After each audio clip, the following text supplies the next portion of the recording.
Hello everyone and welcome back to True Crime and Justice. I don't know what it is with me lately. I just haven't got motivation to do anything in the daytime. It's now, Thursday, and I've had all week to go and do my garden. Put the lawnmower over it and I can't be arsed. Just can't be arsed. But I will. I'll get it done. Anyway, hopefully I'll get it done before this good weather stops. Hope you've all had a lovely day, wherever you're watching from, and whatever time you're watching from. I'd just like to remind everyone who's watching, I hope you got your tinfoil hats ready. Because this case we're looking at is just getting weirder by the day. Weirder. Now, I've been meaning to do a live on this for a few days or so now because I found got some information off a Rumble clip. Here I was just scrolling through it the other day, and I come across this one clip. Oh, that's interesting. So we're going to be watching that as well. It's only a short clip. It's like a short, but for Rumble. So we're going to be looking at that, and we're also going to be looking at all the people who have gone missing or who have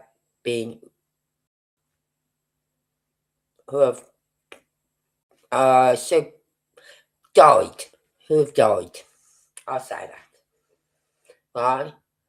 And the Prime Minister of the USA has said the papers will be released on the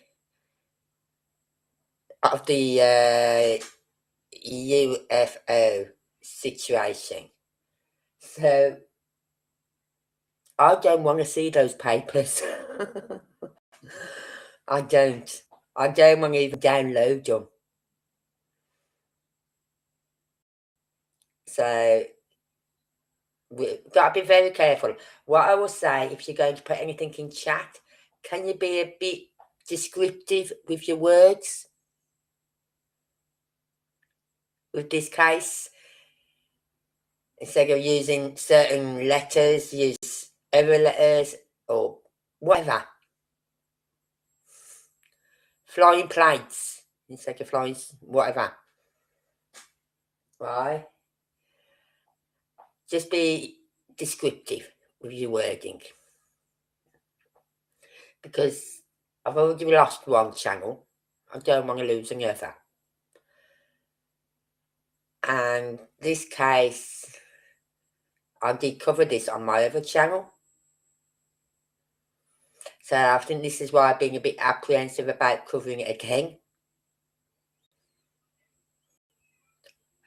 And I know certain people who have put certain comments in on certain channels, their comments have been removed. So, hi Anne. So as I said, just be, if you're watching on replay and you leave me a comment, just be descriptive in your wordings. If you're watching on my live, again, just be descriptive in your wordings. Because there are 3 words I have got barred from this channel. So if you do put a comment up and you wonder why your comment has been deleted, I haven't deleted it. It just hasn't come through because of a certain word you may have used in your comment. Because if you use certain words, you'll soon find out when you put the comments up because it just won't come through. It won't be accepted. And that is mainly to protect my channel. Because I don't want to lose this again. I'm starting from fresh again. And it's annoying. So we're going to cover this, but we're going to be very, very careful in what we say. Right, we have got, And I'm going to play only audio. Right, so we have got something I want to show you.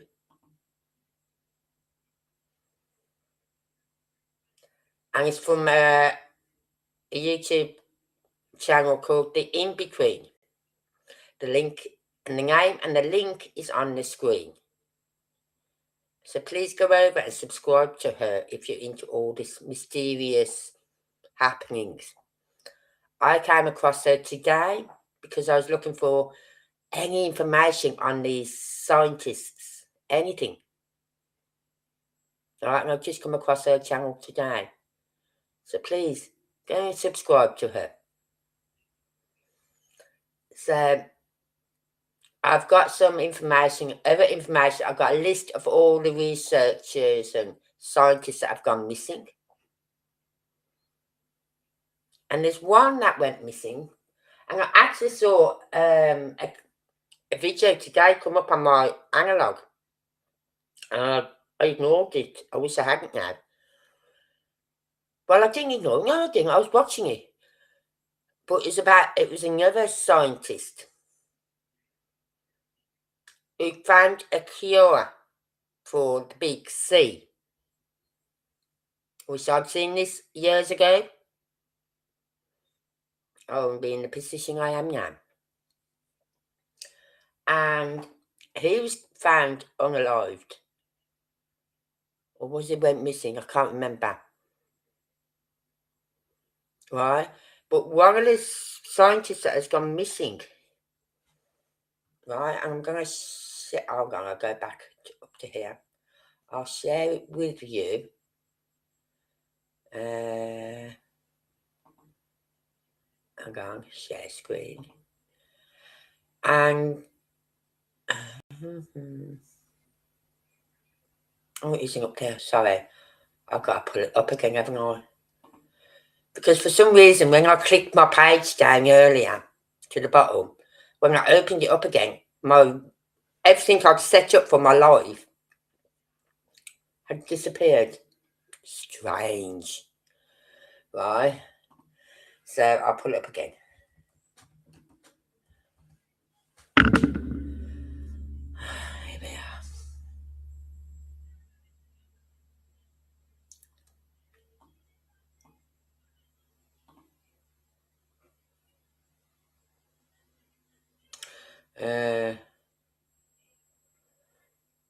There's the one I was looking at today. Oh, God, it isn't on here. It isn't on this list. His name was Frank Maywald. Oh, yes, he is. Yes, he is, sorry. But they had him down as some scientist working in the area of the cancer, the big C, as well. So, anything else?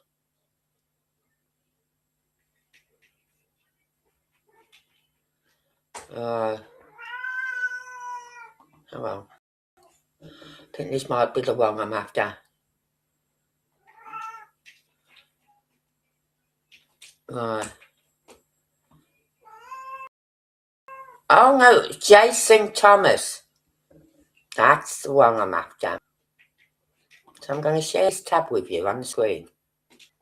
Hold on, I've just got to sort my cat out.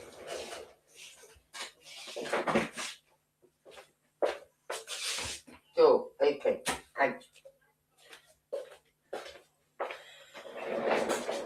Right. I'm not going to read the whole article. I just wanted to share this. Oh, God's sake. The list of people who are either missing or dead. I'm hoping it has come up on my... No, it hasn't. What a surprise. For some reason, it won't do it. I have to open up another window to share. and it's annoying. Right. Hopefully it'll come up now.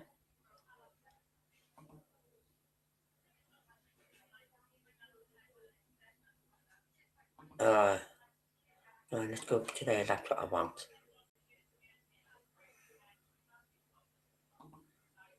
That's why it wouldn't. Okay, right.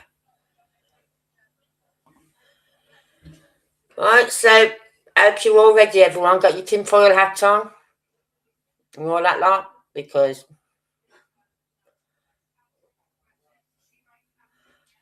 we're in for a night. I have been busy trying to find as much information on these people. And Jason Thomas, right? I'm going to Google him, right? I'm not going to share him, but I believe this guy, his parents died. Yeah.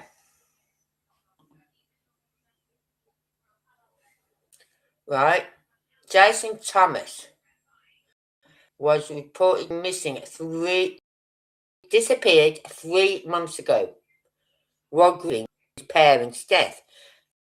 Now, apparently, he was in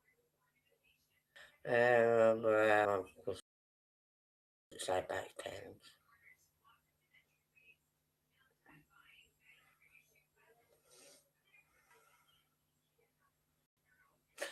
Both his parents died within an hour of each other.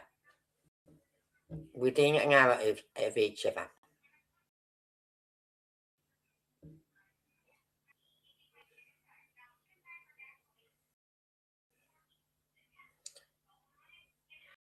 Right? His mother died, I think she just died of natural causes, and apparently while they was sorting out funeral things and all this lot, within an hour, the father died of a heart attack. Right? So he was dealing with that at the time when he went missing 3 months ago. But the strange thing as well, and we'll find this with every one of them that have just gone out, walked out the house, gone, they've all left their phones, their watches, everything. The only thing some people have took is a gun, a GUN, a pew-pew. It says here, after Thomas left their home, Bartoli allegedly spotted him outside after she heard the mailbox close. So his wife allegedly saw him outside the house. She then went to sleep but realised her husband had not returned when she woke up a short time later. Bartoli later learned that Thomas had left his phone and wallet on the bathroom counter and found his Apple Watch in the mailbox. That's when she heard the mailbox. So he's putting his Apple Watch through the mailbox. Thomas was later caught on camera while walking near a set of train tracks on North Avenue by Chestnut Street. Right? Wakefield police were expected to search Lake Quannapowick, where Thomas would occasionally walk his dogs this spring.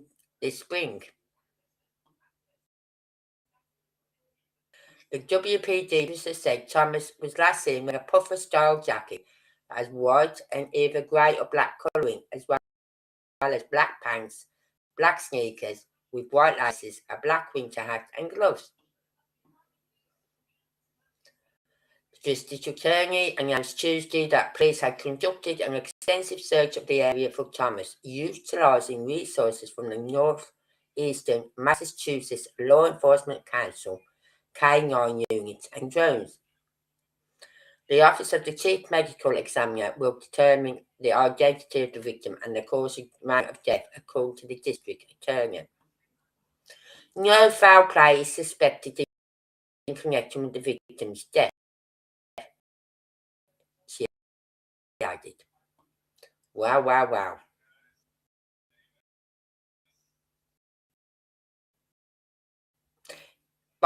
His wife said everything took care of the dogs after one social aging since the death of his parents. You know what I mean? Everything seemed normal. Okay. But then again, if people is right, you don't know what's going through their head. You really don't. But I just don't get this. You know what I mean? It's like he didn't want to be found because he left his phone, he left his watch, he left everything that could track him. He left behind. It doesn't make sense. Now me, I'd rather someone find me early, even if I had unalive myself. I'd rather someone find me early than have me lying in the ground on the top of the earth somewhere for the birds and all the other animals to get to me. No, I couldn't imagine doing that. So, anyway, so we got him. And it says, Jason Thomas, a pharmaceutical researcher at Novartis working on cancer treatments, died March 17, 2026, body found in Lake Quannapowitt, Massachusetts. Right? So that was March 7th, 2026. Then we got Carl Gilmore, a Caltech astrophysicist who's worked on NASA's NEO-WISE and NEO-supervised missions. Pewed outside his home on February the 16th, 2026. Then we got Nuno Loureiro, director of MIT's Plasma Science and Fusion Center, fatally pewed outside his home on December 16th, 2025. Then we got Frank Maywald, principal researcher of NASA's Jet Propulsion Laboratory, died July 4th, 2024. Cause unknown.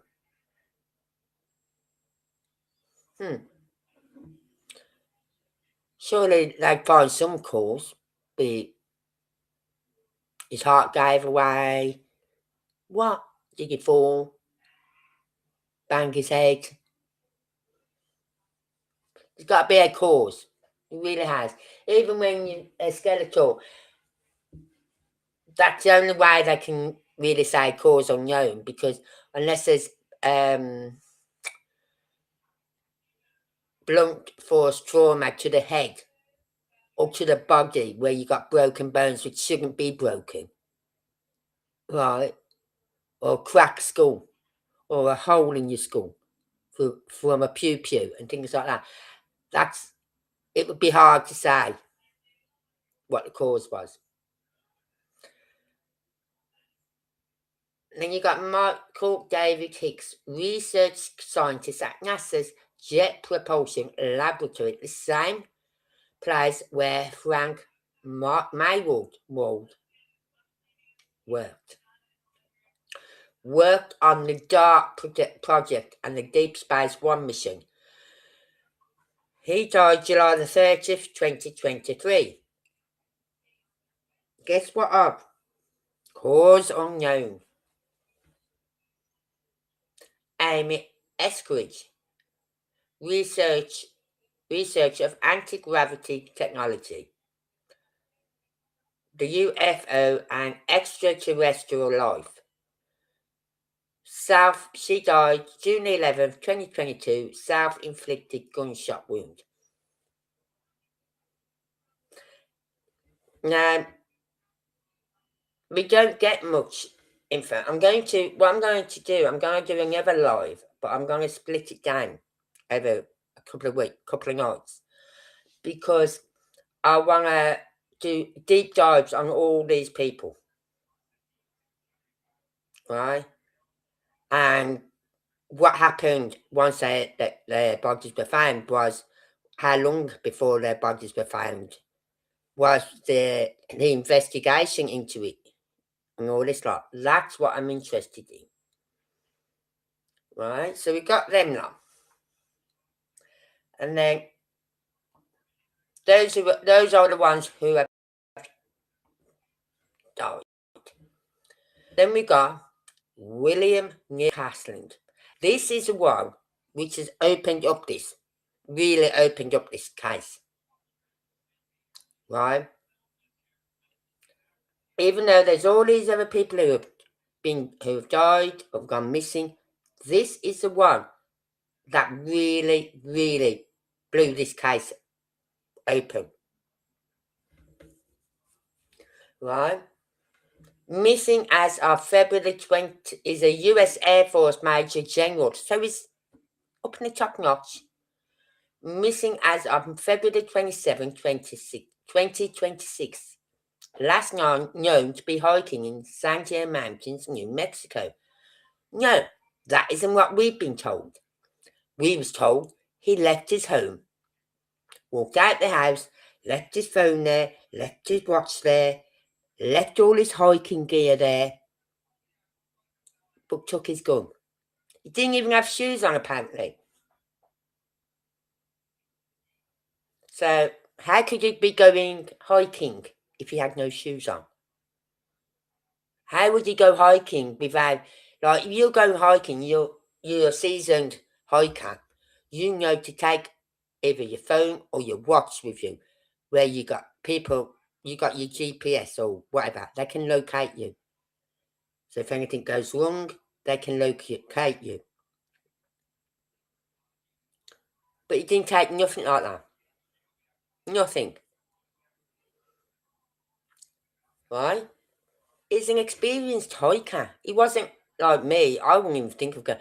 My idea of hiking is going up to the local park with my grandson. That's my idea of hiking. If someone said to me, oh, we're going up to these mountains and we're going to hike up, I'll go, are we? Yeah, okay. I'll see you when you get down at the bottom. I'll meet you at the bottom. Because I'm not stupid enough to do it. I'm not, Then we got Stephen Garcia, a government contractor working at Kansas City National Security Campus, Albuquerque, New Mexico. Missing as of August 28th, 2025. Anthony Chavez, a former employee of Los Alamos National Laboratory, missing as of May the 8th, 2025. Then you got Melissa Casillas, administrative officer at Los Alamos National Laboratory, missing as of June 26, 2025. They've even got video of her walking past the house as though she's going hiking. But again, she left everything behind. A phone, a watch. Anything that could locate her, she left behind. Someone who is a seasoned hiker, again, wouldn't do that.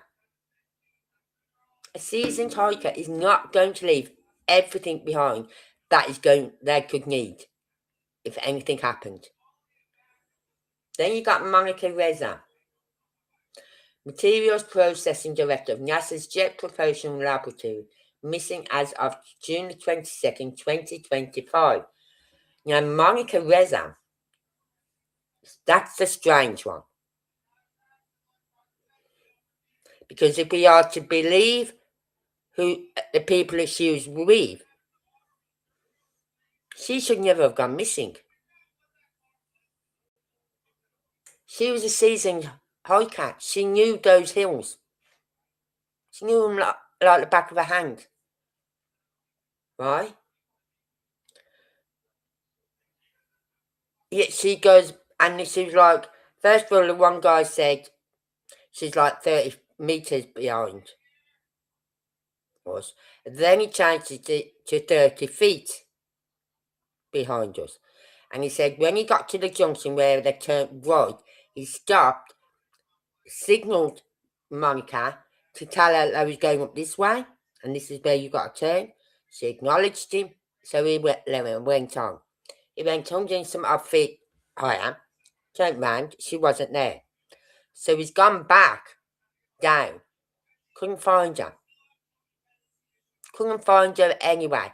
He even went 125 feet straight on, in case she missed the turning. But she's a seasoned hiker. She knew those hills. She knew where to go. Right? And yet she goes missing. And then, this is what I heard today, and we're going to listen to it in a minute. They come across her red hat. They know it's a red hat because they've got pictures of her with her red hat tucked into, like, her trousers or whatever, or her belt. They found her red hat. So then I thought, okay, we've got an area, we know which direction she went in. So they got the dogs out there, they had helicopters out there. Nothing. In fact, the dogs didn't even pick up a scent of her. You know what I mean? They took the dogs to the area where the hat was found. It's as though she never even went there. There was no scent of her. So they couldn't track her. So that's what I find weird about that case. Yes. Hold on, just get this off my screen. Yes, hikers will take all the right equipment. They're not going to go out, walk out of the house barefoot and, oh, I'm just going for a hike, love. Leave his phone, his watch, anything else he might need. He never took his gun unless he was doing like a couple of nights, like an overnighter. Then he'd take the gun because of any wild animals or whatever, right? But he took his gun, but he had no shoes. He changed his clothes from what he was wearing when she last saw him, and he had no shoes. You're not going to go for a hike. And as I said, where he lived, the ground would be so hot. So hot. Right? He went missing in February. Where he lived in New Mexico, it's still hot in February. Not as hot as it would be in June, April, May, June, July, August time, right? But it's still hot.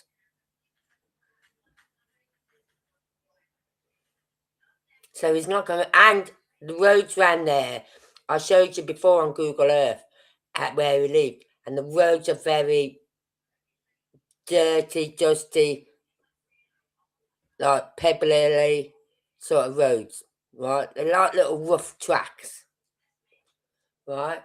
So you're not going to be able to walk far with no shoes on around there. You're not. Plus you've got scorpions.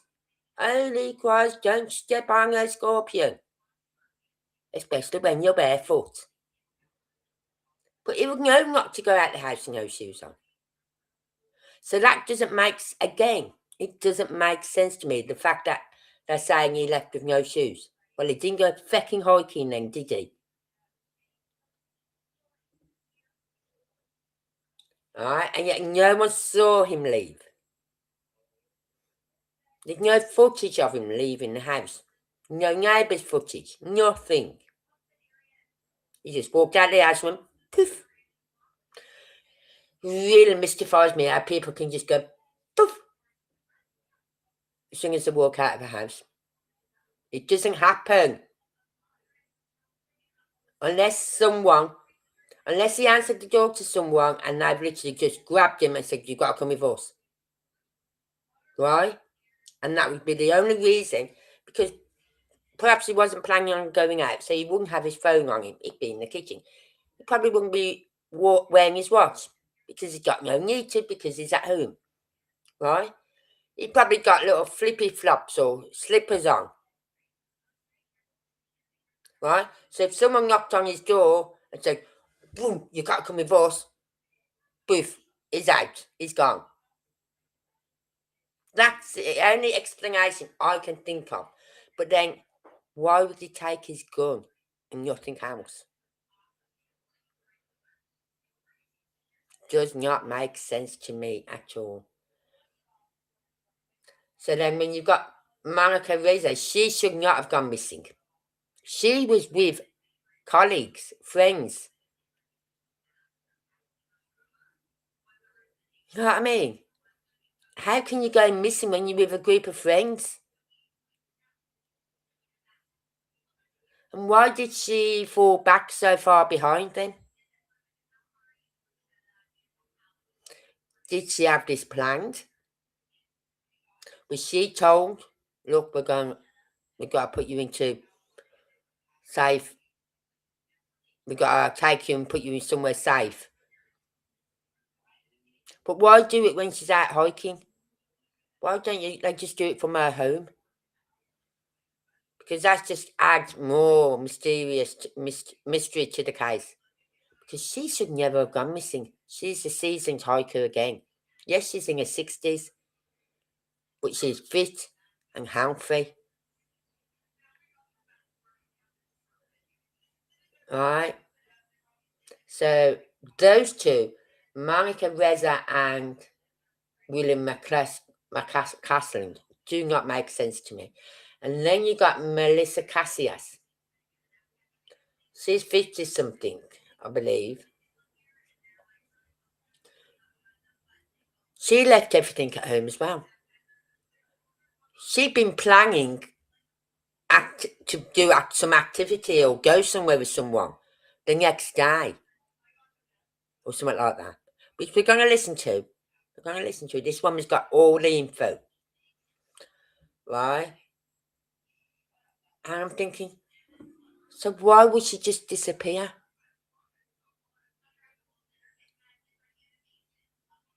So we're going to listen to what this woman has to from the in between. I find it. I'm going over.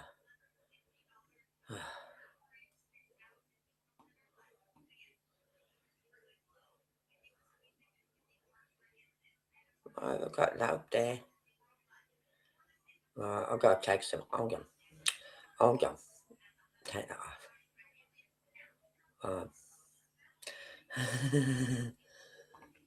So I still haven't really fathomed out this Restream app. I'm learning, even though I've used it before. Right, so we're going to be listening to the audio from the YouTuber the in between. And it's on my phone. I've just got to turn my phone on. Open my app. Ever tried punching your PIN number in upside down? It's not easy. Right? So we're going to listen to what she has to say. Just get my mic in position.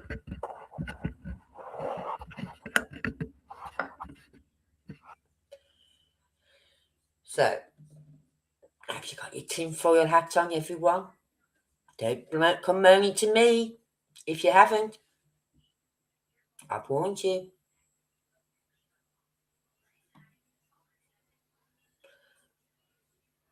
Yeah, it is strange that they left everything behind. Anything they could be tracked. Like the phone, the watches. Right? Why would they do that? And it's like that film that I spoke about once. About some guy who was being tracked by the CIA or FBI or something. Right? For something he hadn't done. And he went up this lift. And he was getting rid of everything. His watch, his jacket, everything was going. He went in and he got to the top of the roof. And the guy who's talking to said, he said, "You're being tracked." He said, "I haven't. I've got rid of everything. I've got rid of my watch. I've got rid of this. Right? It was in his shoe. It was in his shoe. So could that be a reason why they've left shoes behind? Just saying. Don't know how true it could be. But could it be a reason that they could be tracking them with a little tracker in their shoes?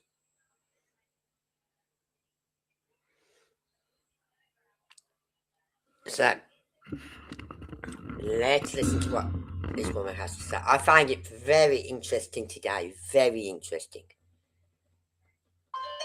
11 Americans, 4 states, 3 years. They all worked on something the U.S. government would rather keep quiet, and every single one of them is now missing or in the ground. And if you know where to look, a strangely similar list sits in a filing cabinet in London dated 40 years ago. I'm Carol Ann. Welcome to the In-Between.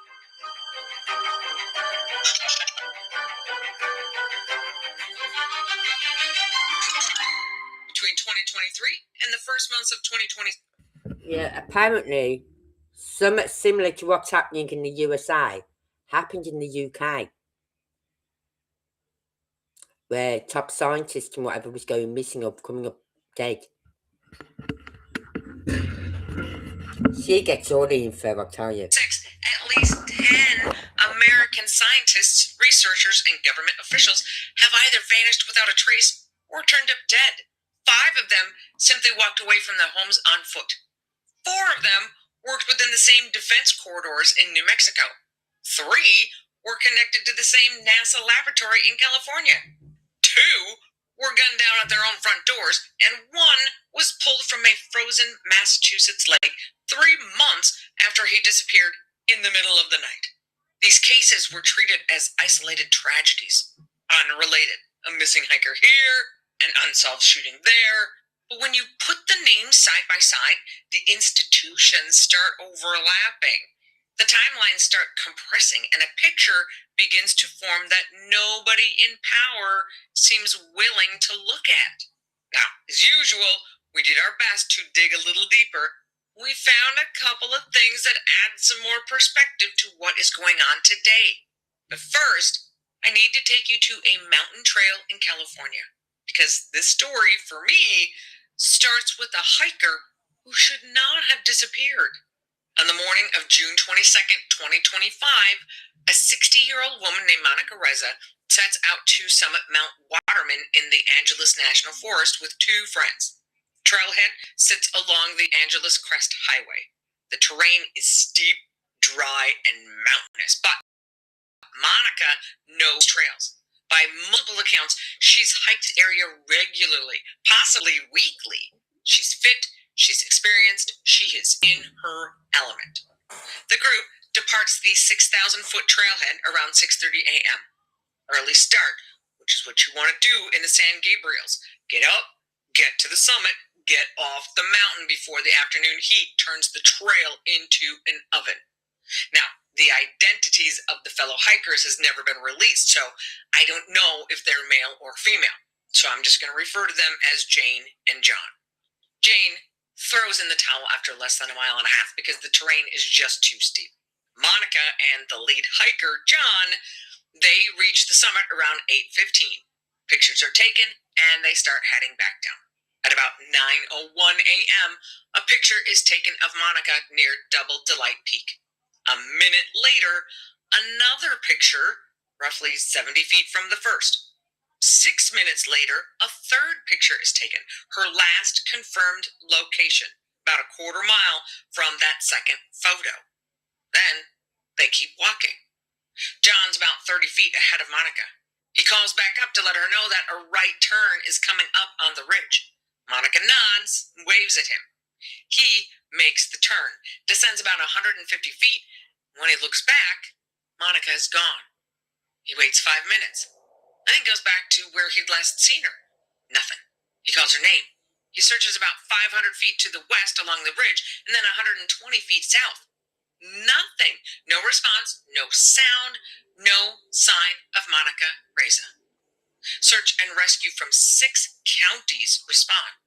Helicopters with thermal imaging, forward-looking infrared cameras, dogs. They even run an algorithmic pixel matching program through their aerial photography. Now, she's coming down this mountain that they hiked up. Yeah? If she had fallen or slipped, would she not have screamed out? Yeah? Would she not have? Because I know if I, God, I don't have to trip over my own fecking shoe and I'm screaming. Ah! Yeah, stupid fecking shoe. You know what I mean? You'd scream out. So why has no one heard her scream? It was only 30 feet ahead of her, so he says. 30 feet is not far. Well, it is. Well, no, it's not that far. Right? But why was he ahead of her like that anyway? Why wasn't they staying together? That doesn't make sense to me. You go up as a team, you come back as a team. So, you'd have heard a scream. You'd have heard something. Equipment calibrated specifically to pick up the red of Monica's shirt. The technology flags some targets, but every time searchers go check them out, all they find are Mylar balloons caught in the brush. The next morning, a beanie belonging to Monica is found in a steep ravine south of the ridge, about 600 feet from where she was last seen. A 2 to 3 minute walk. Scent dogs are brought to the ravine, but can't pick up her trail. No entry point, no exit. She was not there. She'd never been there, as far as the dogs could tell. And yet, her beanie is. Later that afternoon, 2 hikers returning from Twin Peaks report hearing what sounded like a woman yelling around 2:30 p.m. But they also said it wasn't a cry for help or like somebody was in pain. It was more like somebody was crying out in anguish. The coordinates they give place the sound about 1,600 feet from Monica's last known position, under a third of a mile, a 5-minute walk. Some people said it could have been a coyote, but if it was Monica, why could she scream then but not respond to her name being called hours earlier? If you've ever listened to David Paulides talk about his missing 411 cases, this story has every hallmark. An experienced hiker in familiar terrain vanishes within minutes while just a few feet away from another person. Dogs lose the scent. The body's never found. The search reveals almost nothing.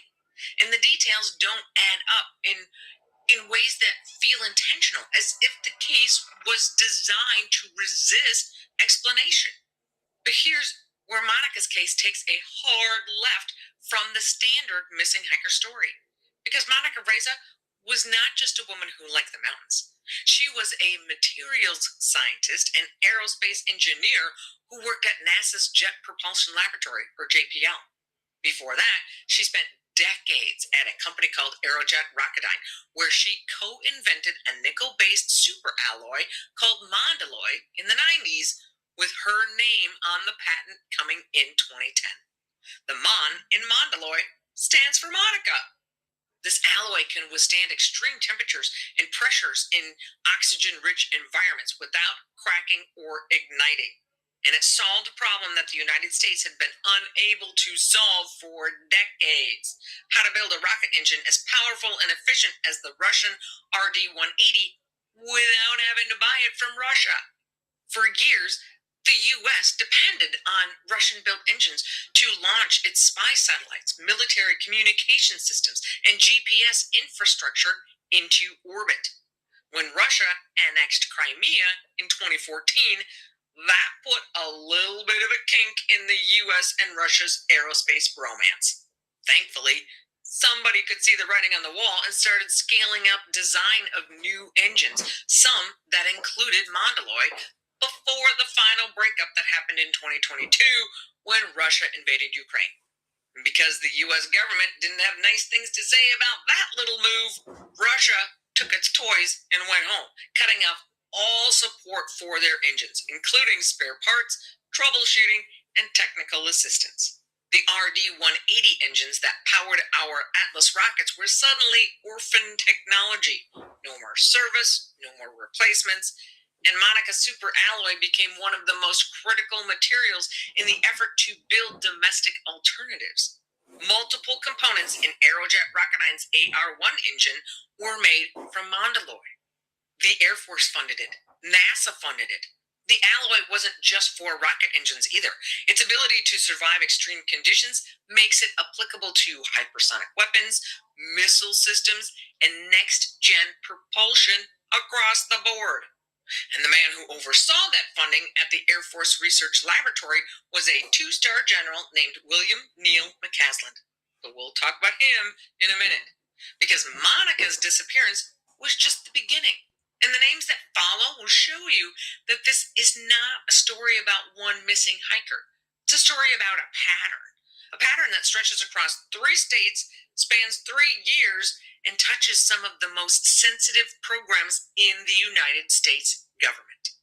Around May 4th, 2025, roughly 7 weeks before Monica vanished, the 78-year-old man named Anthony Chavez is last seen at his home in Los Alamos, New Mexico. Anthony had retired from Los Alamos National Laboratory in 2017 after decades of work there. His specific role has never been disclosed, which, if you know anything about Los Alamos, tells you something all by itself. When family and authorities search his house, they find his wallet, his keys, and his personal belongings all sitting right where he'd left them. His car's locked in the driveway. No signs of forced entry, no sign of a struggle. Anthony Chavez simply is just gone. He has never been found. So, not even 2 months later is when Monica disappears.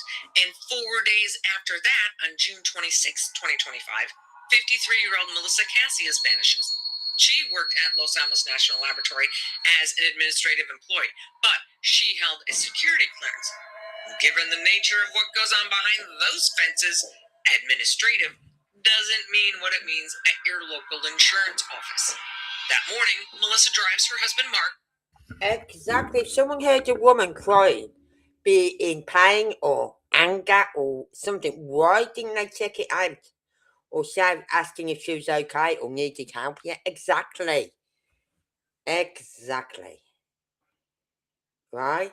Because you're not just gonna, oh, was that a woman screaming for help? You know what? We'll just carry on.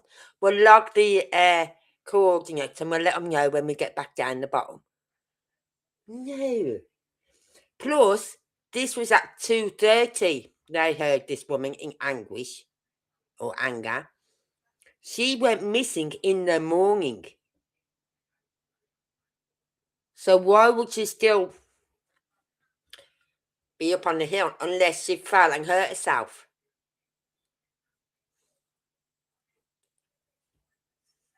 To Los Alamos, where they both work. Now, here's a detail that doesn't get enough attention. The story is that Melissa tells her husband she forgot her badge and would have to work from home that day. Listen But to this. to enter, Right? This woman, the what's her name? Cassie or whatever, went to work with her husband. Her and her husband worked at the same place, probably in different departments, but at the same place. She drove her husband to work, and to get into where she had to take her husband, she has to show her ID card. But she said when she got to the works, she said to her husband, "Oh, I forgot my ID card. I'll just go home and work from home today." But how did she get into that facility in her car without having her ID card? a parking lot at Los Alamos, you need your badge to get through the gate. She had it when she dropped him off. So, what happened to it between the gate and the explanation? At some point during the day, Melissa picks up a sandwich and drops it off for her daughter in Taos. Then, she vanishes. She is last seen walking eastbound along a state road near Tulpa in Taos County. When her family gets home, they find her car, her purse, her keys, and both of her cell phones, her personal one and the one for work. Both phones had been factory reset, wiped clean. Hear that? Both phones have been factory reset.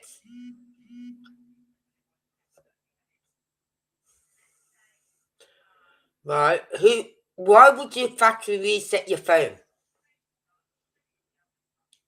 Only if you don't want someone finding some information out. But you see, the thing is, FBI, law enforcement can override that. They'll find that information out anyway. Recent calls, messages, everything gone. Her family has pushed back hard against any suggestion that she left voluntarily. They've pointed out that she was actively planning to care for her mother during an upcoming surgery. Melissa Cassius is still missing. Stephen Garcia, 48 years old, government contractor employed at the Kansas City National Security Campus facility in Albuquerque, which manufactures over 80% of the non-nuclear components that go into building the U.S.'s nuclear weapons. And this company is directly downstream from Los Alamos. Basically, Los Alamos dreams it up, and Kansas City National Security builds it. His job gave him top secret clearance and oversight of assets worth tens of millions, possibly hundreds of millions of dollars. Yeah, because do you remember Stefan Stearns with little Madeline Soto? Right? On the morning that she went missing, before she was reported missing, he did a factory reset on his phone. And said, oh, he thought it was an update, and he automatically hit the reset. Right? But then they found out he'd also done a second reset on his phone on the Monday night at midnight. So they can put all that information back if they want to. Some classified, some not. On August 28th, 2025, so just 2 months after Melissa goes missing, surveillance footage captures Stephen leaving his Albuquerque home on foot around 9 a.m. He's carrying a handgun.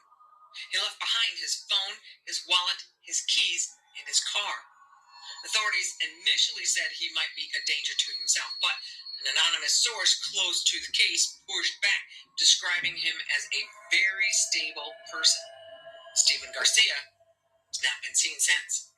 That is 4 people, all connected to classified defense and nuclear programs, all vanishing from New Mexico. Hi, Nero. So good to see you, babes. Right? So good to see you, sweetheart.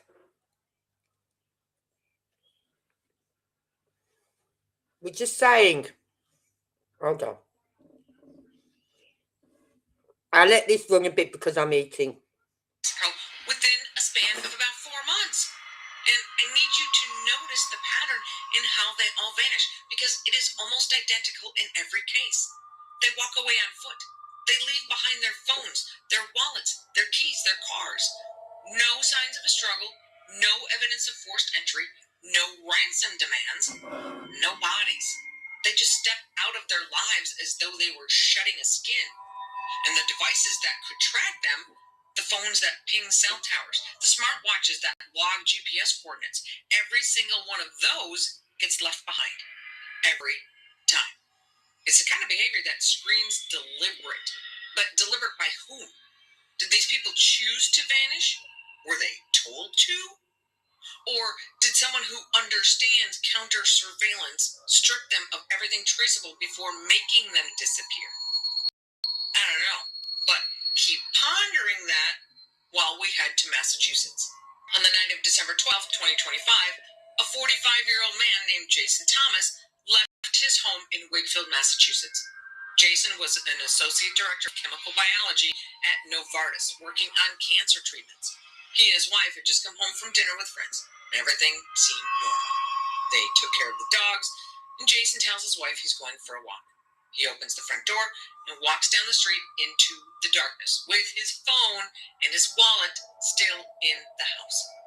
Surveillance footage captures him walking near train tracks shortly after midnight, and then he's gone. 3 months later, in March, after the ice thaws on Lake Quinnipiac, his body is recovered from the water. No cause of death has been publicly released. Authorities say no foul play is suspected, but they haven't explained how he ended up in that lake or why. 3 days after Jason Thomas vanished on December 15th, 2025, a man named Nuno Loureiro is shot at the front door of his home in Brookline, Massachusetts, and dies the next day. Nuno was a Portuguese physicist and director of MIT's Plasma Science and Fusion Center. He held research contracts with the Department of Energy. The suspect in his killing, Claudio Manuel Neves Valente, shot up Brown University 2 days earlier, killing 2 people and injuring. All digital forensics. Hold on. Just have to move up, ding it. All digital forensics avoided the side of a cleanup. Experience curry. You've been for your curry, have you? You've been for a curry, Nero.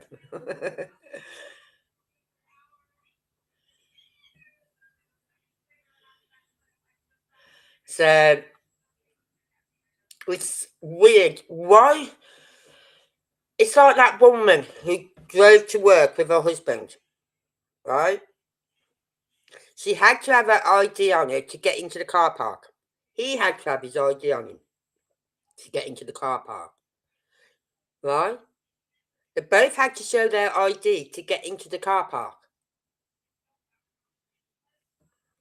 And then she says, oh, I've left my ID at home. I'll just work from home today. I'm wondering, did she get a message on her phone? Right? Because we don't know nothing about the case. We don't know nothing about the background of this case. Of any of these cases of these people have gone missing, we don't know nothing. We don't know if they received a text before they went missing. Like we know with Castling, there was a maintenance man or a gardener, right? Could that gardener have said to him, passed him a message on? Because it's really weird, though. He was talking to the gardener or maintenance man. His wife leaves at 11, I believe, to go to, to go to the doctors. I've got hiccups now.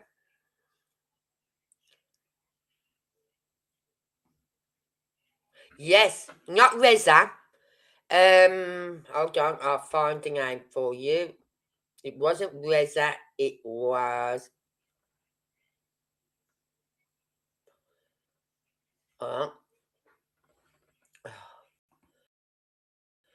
it was Cassius. Right? She's the one who drove herself and her husband to work.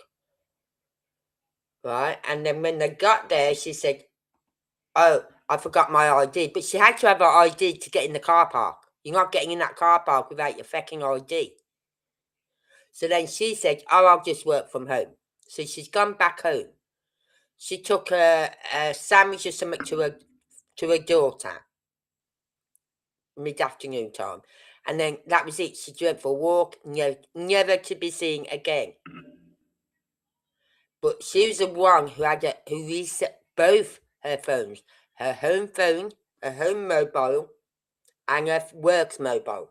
Reset them both. Now, we don't know if any of the others have ever reset their phones. That's why I'd like to look into these people who have gone missing. more. But we're not getting a lot of information because of who they are and because of what they did. It's sensitive information, so they're not giving us information. Yeah, it's like they planned it, but it doesn't make sense. Why would Monica Reza, if you're gonna plan it, why would you do it with friends? You're gonna go for a hike on your own, aren't you? You won't take friends with you. You're just gonna go and do a hike on your own and suddenly just go missing.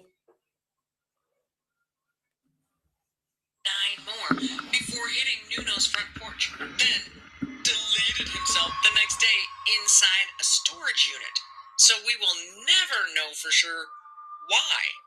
Now, Nuno and Claudio were not strangers. They went to college together in Lisbon many years ago, and it is said that Claudio held a grudge against Brown University for being too easy. Nuno, if you had mentioned it, your comment wouldn't have got accepted. It wouldn't have come through. Well, it shouldn't anyway, because I've got them on my list of blocked words. So, I'll just put it this way, and it's some people believe it's got something to do with what's going on with the war. Okay?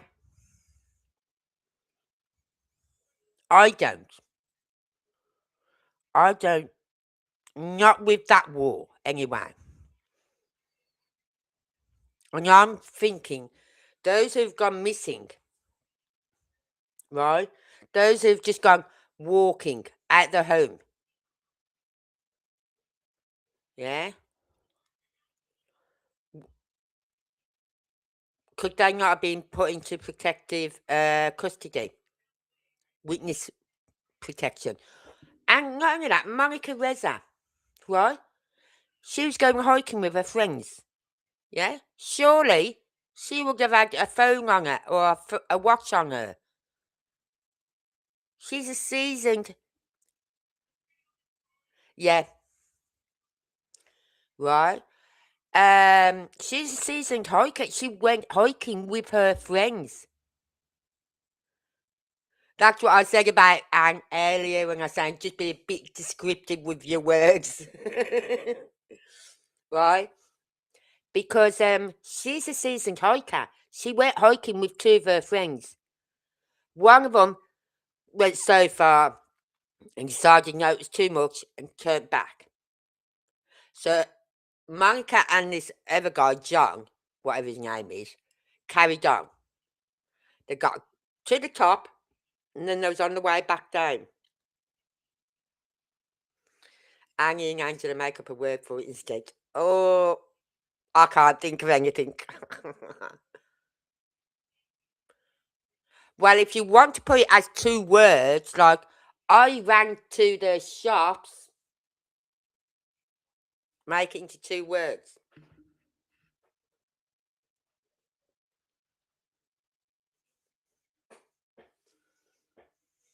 Having bad cafeteria food, and against Nuno for him achieving the life that Claudio had always wanted but never got. Okay, seems a little out there, but those people certainly exist. Now, let's flip back to California.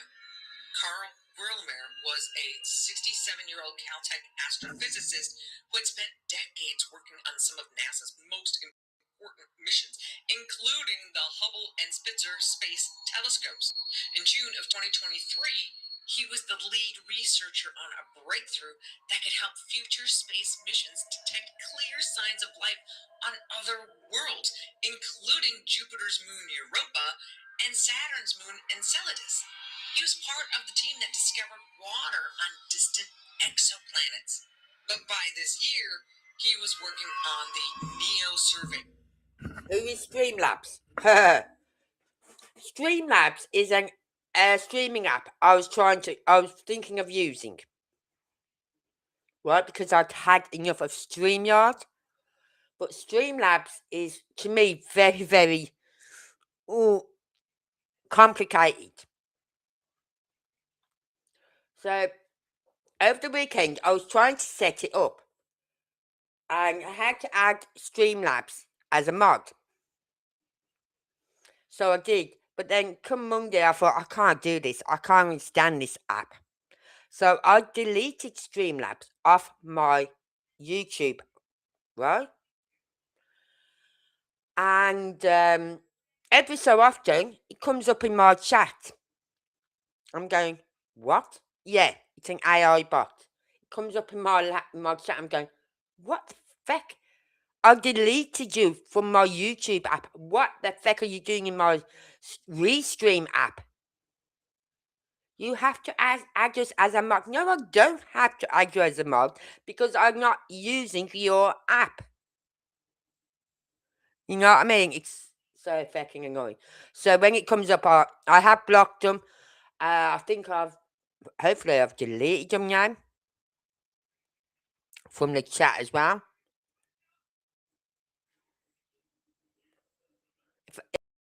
If not, I will just email them and say, look, Beam app, because I don't want you.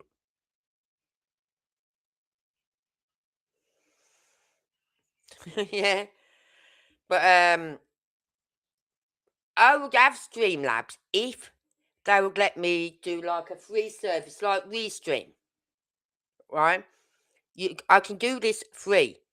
And then if I like what I'm getting, I can pay for it. But Streamlabs, you have to pay for it. Right? And I'm thinking, no, I don't want to pay a monthly fee.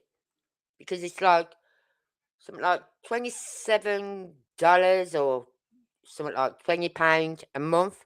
I thought, I don't want to be paying that money each month for a month to find out a week into it I don't like it. And then I'm stuck with it for another 3 weeks.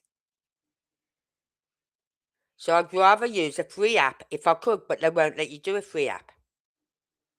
So they're not getting my service. A next generation space telescope designed to detect asteroids and comets that could impact Earth. He built the algorithms that find cold, dark objects against the even darker and cooler background of space by detecting the faint heat they borrow from the sun. Carl lived in Llano, California, out in the Antelope Valley. Squirrel moment! While I was looking for Llano, I found Lake Los Angeles. Where's the lake? I don't think it is what you think it is. So Carl owns almost 40 acres in the middle of nowhere, probably so he could get a decent view of the night sky. The news sources say it's the 3700 block of 165th Street East. Considering that there are no other houses anywhere near that spot, it's pretty easy to pick his house. December 20th, 2025, Carl spots some random dude walking on his property with a rifle. Carl's wife says she thinks he's a little weird, but Carl just lets it go. But somebody else calls the cops, and the man is arrested. That man is 29-year-old Freddie Snyder. Freddie apparently lives a couple of miles away.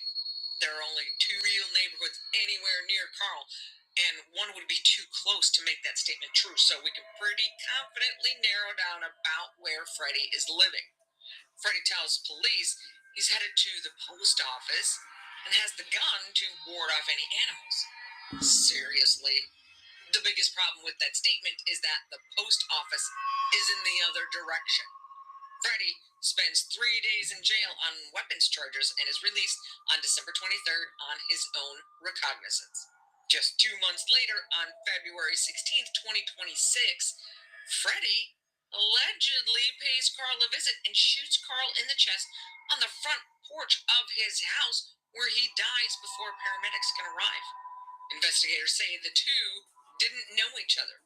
No motive has been disclosed. There remain, in the words of the investigators, a lot of unknowns. And we still haven't gotten to the biggest name on the list. But first, there are 2 people I haven't talked about yet. And keep in mind that Caltech, the place where Carl worked, manages the Jet Propulsion Laboratory, or JPL, for NASA. So Was he? Good man. Hold on, I've got to put my light on so I can see what I'm doing. Carl Gilmer, yeah. He was blabbing.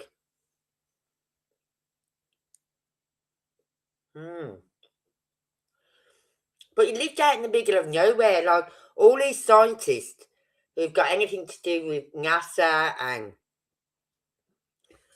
the UFOs and all this lot, they all live out in the middle of nowhere because, pardon me, I've got hiccups,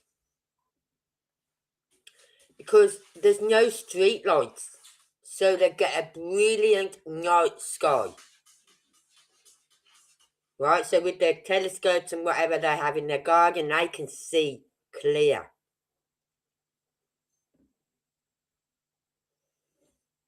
These places are very connected. First, a guy named Michael David Hicks, a research scientist at JPL who worked on the DART project, the mission where we literally crashed the spacecraft into an asteroid to test whether we could deflect one. Yeah. He dies on July 30th, 2023, at the age of 59. And so far, no cause of death has been released. And Frank Maywald, a principal researcher and systems engineer at JPL, who worked on spaceflight instrumentation and remote sensing technologies, dies a year later on July 4th, 2024, at the age of 61. Again, no public cause of death, and reports indicate that no autopsy was ever done. 2 JPL scientists dead within a year of each other, no explanations. And then a 3rd JPL scientist, Monica Reza, vanishes on a hiking trail 9 months after that. All 3 worked at the same place. Somehow, I don't think JPL is going to make Fortune magazine's best places to work list. Now let's talk about the last guy, and probably the biggest reason that any of this is in the news, William Neal McCaslin. Bill is a retired United States Air Force Major General, 2 stars, with a master's and a PhD in astronautical engineering from MIT. This guy is no slouch. He was also the former director of special programs in the Office of the Secretary of Defense. That means if the project was black, he knew about it. Then he takes the job of commander of the Air Force Research Laboratory at Wright-Patterson Air Force Base in Ohio, where he oversaw a $7 billion portfolio of research into advanced materials, including Mondaloy, directed energy weapons, space systems, and classified programs that most members of Congress don't even know about.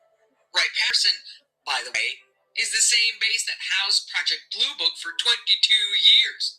The same base that the Air Force's own 1994 Roswell report described as a logical location for the study of unknown materials. So it makes perfect sense to have him there, since he knows all the secrets already anyway. And McCaslin wasn't just a retired general playing shuffleboard. After leaving the military, he became director of technology at AeroVironment, defense contractors building sensors, space payloads, and laser systems for the Department of Defense. He founded a consulting firm that advised the Department of Defense and the Department of Energy. He sat on the board of Riverside Research, a nonprofit with $450 million in active defense and intelligence contracts. He was still in the game, just as connected to the secrets as he'd always been. His name shows up in WikiLeaks in a batch of emails from John Podesta on a calendar invitation for a January 2016 meeting. The attendee list reads like a Fox Mulder slumber party. John Podesta, Hillary Clinton's campaign manager and a long-time advocate for UFO disclosure. Tom DeLonge, co-founder of the 80s band Blink-182, who would later release authenticated Navy UAP footage through his own organization, the To the Stars Academy. Rob Weiss, the executive vice president and general manager of Lockheed Martin's Skunk Works. They're the division within Lockheed Martin that makes all the fun stuff. And our friend, Major General McCaslin. He confirmed the meeting time himself in a direct email exchange with Podesta. And in a separate message, DeLong wrote that Caslin was in charge of the relevant laboratory, and that when Roswell crashed, they shipped it to the laboratory at Wright-Patterson Air Force Base. Now, that is a claim, not a confirmed fact, but it's a claim made in writing, naming a specific general, a specific base, and a specific event. On the morning of February 27th, 2026, 8 days after President Trump publicly directed the Pentagon to begin identifying and releasing government files related to alien and extraterrestrial life, Bill McCaslin leaves his home in Albuquerque on foot while his wife is gone at a doctor's appointment. He leaves behind his cell phone, his prescription glasses, and his wearable devices, which I assume means like an Apple Watch or a Fitbit. He takes his wallet, his hiking boots, and a .38 caliber revolver with a leather holster. Now, let me back up here for just a second because there is another timeline going on that's kind of important. On February 19th, 2026, the President of the United States directs the Pentagon to release UFO files. February 24th, 5 days after that directive, the United States Navy formally denies a Freedom of Information Act appeal requesting the release of 78 UAP photographs. The Navy confirms all 78 photos exist, but they withhold every single one, citing classified national security information. Interesting. Why do I feel a fight brewing? And just as a little side coincidence, around the same window, the operator of the Black Vault, which is the largest civilian archive of government UFO documents in existence, discovers that the site's main document server has been wiped. Millions of files gone. The hosting provider tells him it looks like a deletion, not corruption. But nobody can figure out who did it and how it was done. Thankfully, all the files are backed up, so the site is up and running in no time. But then comes Friday, February 27th, the day that Bill McCaslin walks out of his house and vanishes.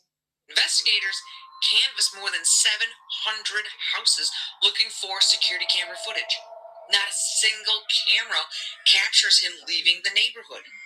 Now, I realize that not everyone has security cameras on their houses, but if you look at his neighborhood, I bet a good chunk of them do. But there are no confirmed sightings, so there's also no idea which way he went. His wife Susan tells the 911 operator something that has stuck with everyone who has heard it. She says it seems deliberate. She says he left his phone behind, which he never does. It's like he planned not to be found. Now, if that's the case, take a look at his neighborhood on the map, and then zoom out.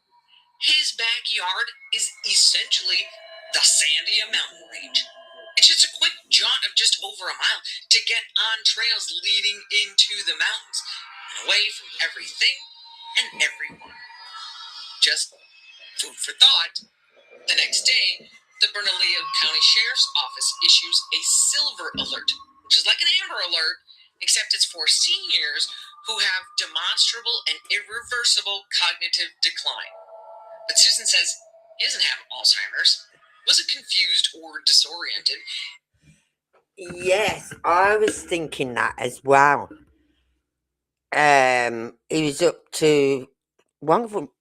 Who was up to testify? Someone was due to testify. I can't remember which one she said now, but one of them was due to testify.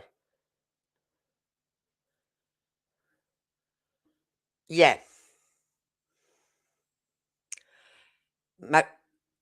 McCaslin oversaw everything Reza did, but everything to do with UFOs or anything like that, he oversaw it all. Nothing went past him nothing went past his desk without him seeing it. Yeah, they knew that he was, if not him, I think maybe some of these ones that have turned up missing have gone into protective witness whatever. So it doesn't make sense. He'd completed a 60-mile bike ride the week before. A lot of news outlets are jumping on the idea that maybe that's not true. Maybe he is having some issues. And they point out that at some point, Bill is said to have mentioned of having brain fog. Who doesn't? She's just about to say the same thing. I have brain fog every day.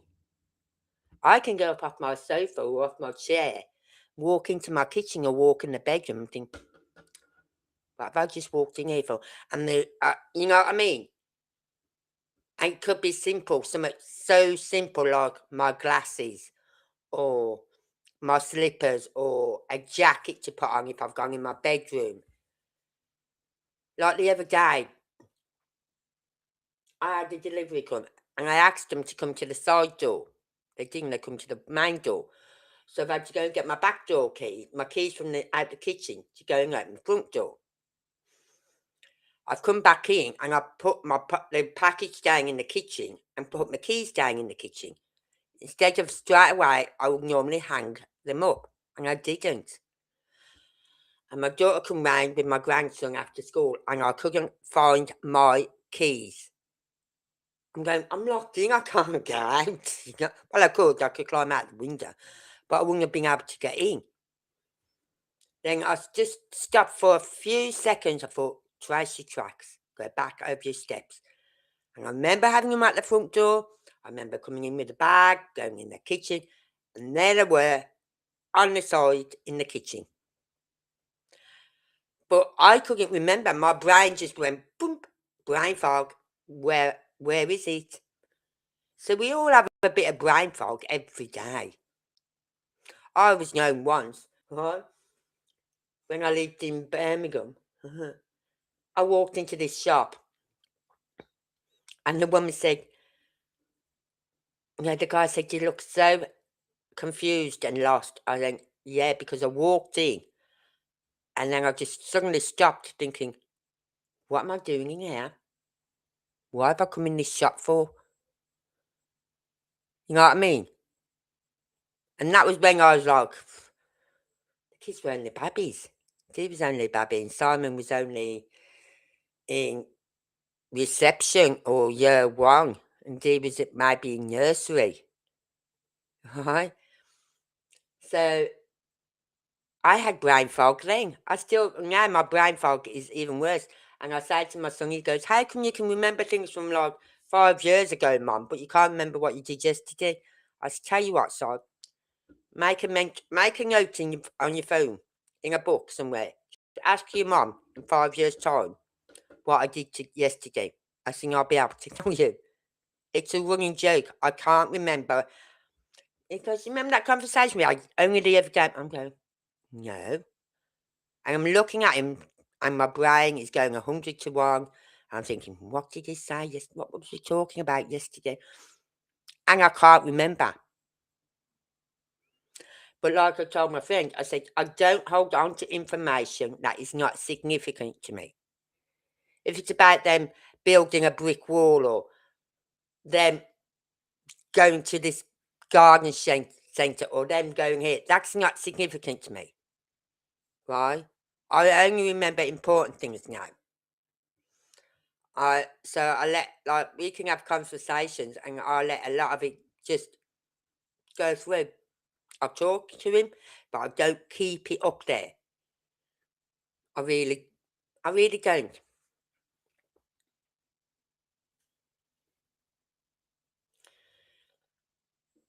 Why has Streamlabs being on again tonight?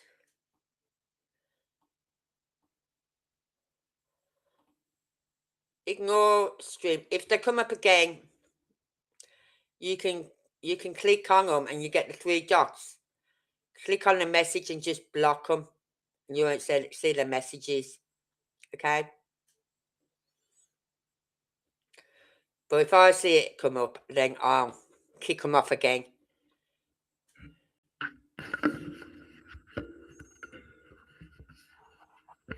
Can you ask where it's from? How old?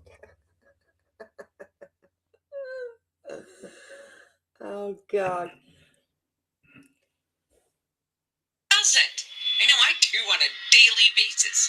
So, we still have no idea why the sheriff's office decided to issue that silver alert. Investigative journalist Ross Coulthart has called McCaslin's disappearance a grave national security crisis because that guy knows where all of the bodies in the UFO community are buried. So let me pull back and show you the web. Monica Reza invented a superalloy that the Air Force Research Laboratory under McCaslin's command funded and developed for rocket engines. Melissa Cassius and Anthony Chavez both worked at Los Alamos. Stephen Garcia worked at the Kansas City National Security Campus with heavy ties to Los Alamos. Nuno Loureiro held Department of Energy contracts. Carl Gilmer worked at Caltech, which manages JPL, the same lab where Monica Reyes, Michael Hicks, and Frank Maywald all worked. Jason Thomas worked at Novartis in the Boston Defense Corridor, steps from MIT, where McCaslin earned his doctorate and where Nuno Loureiro ran the Fusion Center. These people didn't just work in the same general field. They worked in the same facilities, on the same programs, funded by the same agencies, during the same narrow window of time. But, believe it or not, this isn't the first time that a significant group of people working on significant defense-related programs have seemingly been targeted. Between 1982 and 1990, more than 20 scientists and engineers connected to GEC Marconi, a major UK defense contractor, died under circumstances that were, to put it mildly, hard to explain. These weren't ordinary deaths, and I need to walk you through some of them because the methods are so bizarre, so theatrically violent, that when you hear them in sequence, the word coincidence doesn't quite cover it. In March 1982, Dr. Keith Bowden, a senior computer scientist contracting for GEC Marconi, drove his car across a divided highway, off a bridge, and into an abandoned rail yard, coming home from a party in London. The authorities say Keith was driving drunk, and his wife and his attorney begged to differ. Friends said that he wasn't really drinking that much, and an investigator made a note that the tires on his car at the scene were not the same tires that had been on the car that morning. His pristine tires had been swapped out for worn ones.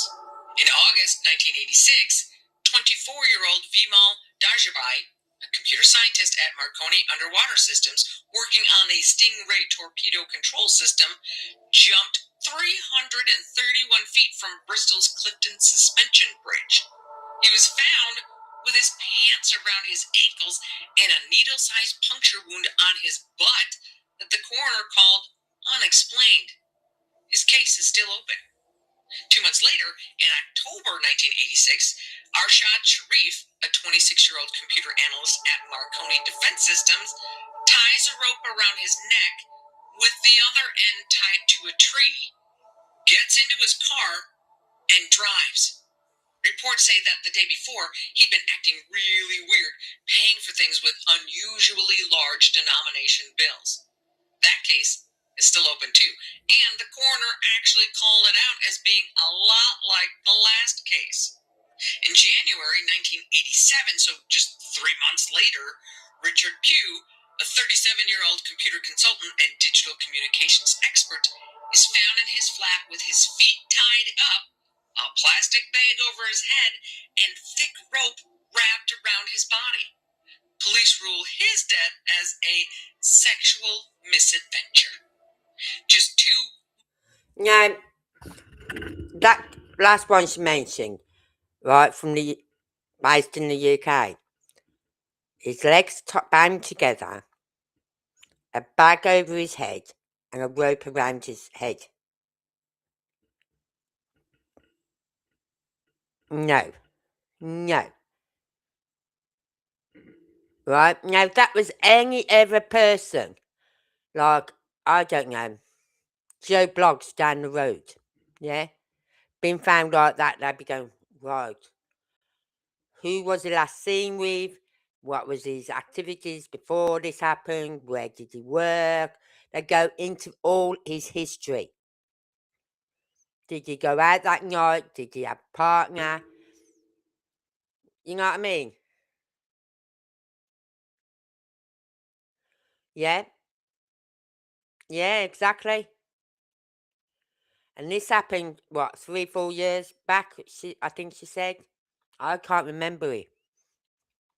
But then again, I wasn't taking much note of anything like that. I really wasn't. Because them days, what, 4 years ago? Yeah. I've been on here coming up to 3 years next year. So, yeah, 4 years ago, I wasn't really into all these scientists and all that lot. I'll just put it down, as most people would, I was just another one. You know what I mean? So unless you was into that sort of thing, you wouldn't have really took much notice of it. But when you look at it and see 25 scientists in the UK, that's a lot. And should these scientists in the USA be scared? Hell yes. Yes. And then one person said on an interview I was watching today, right? If it isn't anything out of like suspicious, then they need to start looking at the mental health care these scientists get. You know what I mean? If it is just that they can't deal with it no more, I'm going to end my life and all this lot, then they need to start looking at the mental health welfare of these scientists. But it's just to, like 80s, oh, when you say, yeah, when you say, 80s, God, fuck, 80s. Oh, I still enjoy my life then. Actually, I got married 89, so, but before then I was enjoying my life. Yeah. So let's listen just a little bit longer. Months later, in March of 1987, David Sands, 38, a senior scientist at a Marconi sister company, is driving along and makes a sudden high-speed U-turn into an empty restaurant. His car is packed with gas cans. The crash created a firewall so intense, David has to be identified by dental records. In August of 1988, Alistair Beckham is a 50-year-old software engineer at Plessey, another company that supplied advanced tech to the UK Ministry of Defence, so their scientists and engineers sometimes overlapped in projects. Alistair was working on what investigators believed were SDI pilot programs. That's the Star Wars program that Reagan talked about. Alistair is found in his garden shed with wires attached to his chest, plugged directly into a wall socket. The fuse had been bypassed, so the current wouldn't trip it. A handkerchief is stuffed in his mouth. His wife says there's no way he did this to himself of his own volition. The Ministry of Defense clears out all of his files from his house within hours. That same month, John Ferry, a 60-year... Hold on. This guy goes in his shed, plugs in some wires into a socket, an extension lead, whatever, shoves something in his mouth, and then puts these wires to his chest and electrocutes himself. Who would do that? Who would? I know how I'm going to lie to myself. I'm just going to go in, plug this wire in, this wire, put these wires to my chest, gag my mouth, put something in my mouth so no one would hear me, and Boom, I'm gone. That does not make sense. That seems somewhat like, you know, when you see these films and they're torturing people. Yeah? That seems a bit like that sort of conscription.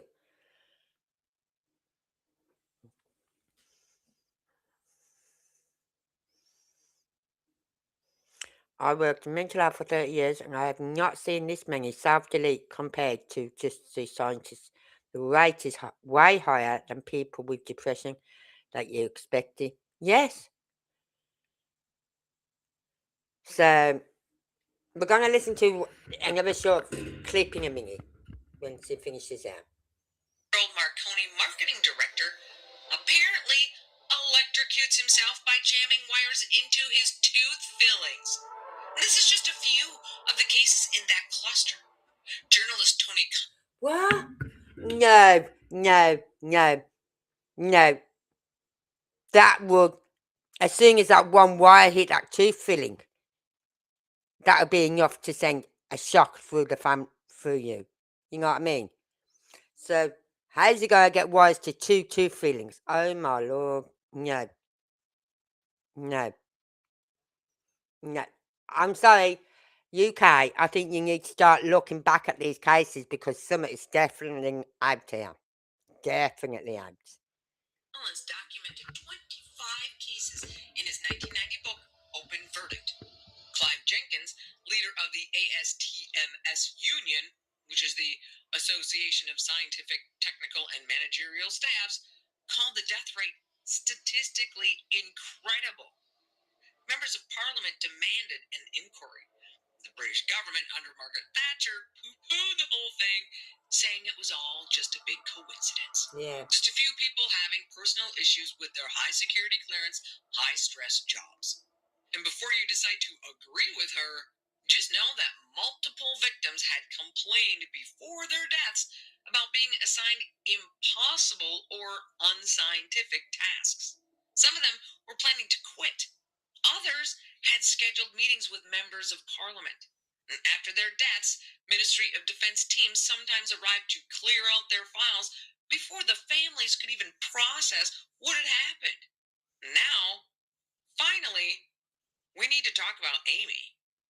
Amy Catherine Eskridge, 34 years old, Huntsville, Alabama.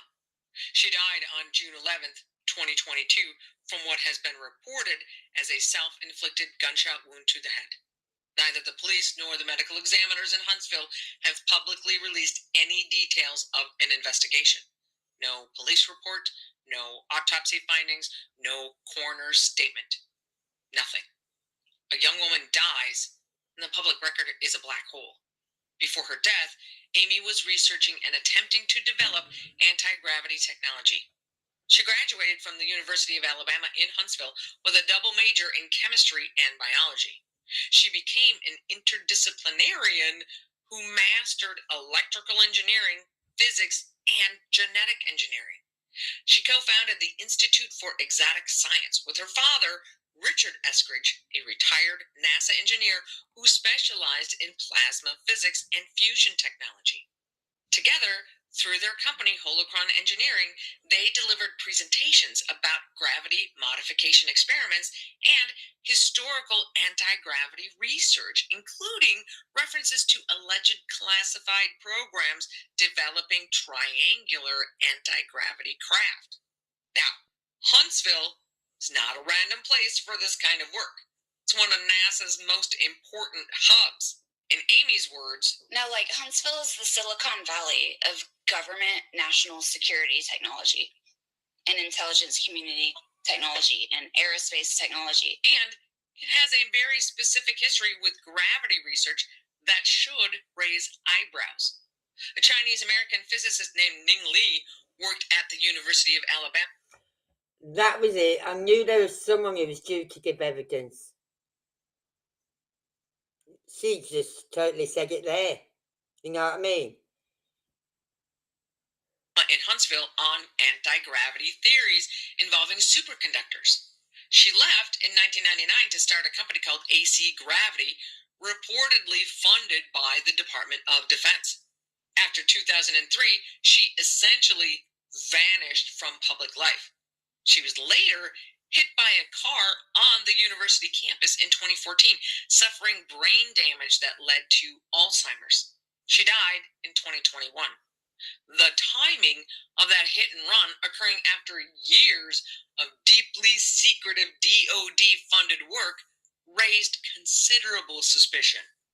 Amy Eskridge knew this history. She operated in the same research community, and she knew the risks. In 2020, Amy said she intended to present new foundational research on anti-gravity, but she needed authorization from NASA before doing so.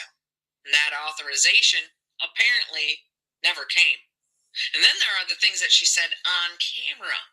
In a 2020 podcast, the same podcast that the first clip came from, Amy explained that she specifically created the Institute for Exotic Science as a public-facing organization for one reason: protection through visibility.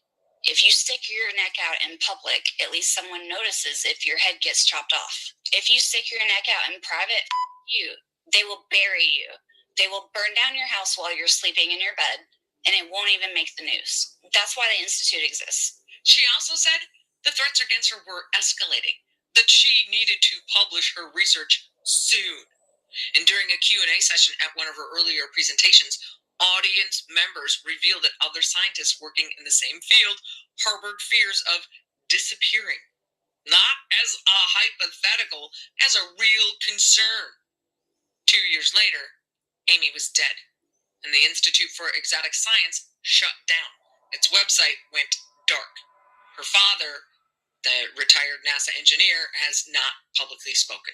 And almost nobody in the mainstream press reported a thing about it until this week, when she was identified as the 11th case in this growing list. But actually, since she died in 2022, that actually makes her the first. The White House has now acknowledged that these cases are, in their words, worth looking into. President Trump told reporters he just left a meeting on the subject and called it pretty serious stuff. He said he hoped that it was random, but that they'd have answers within a week and a half, that some of these people were very important. Congressman Tim Burchett, who sits on the Oversight Committee, has been briefed by, in his words, just about every alphabet agency there is.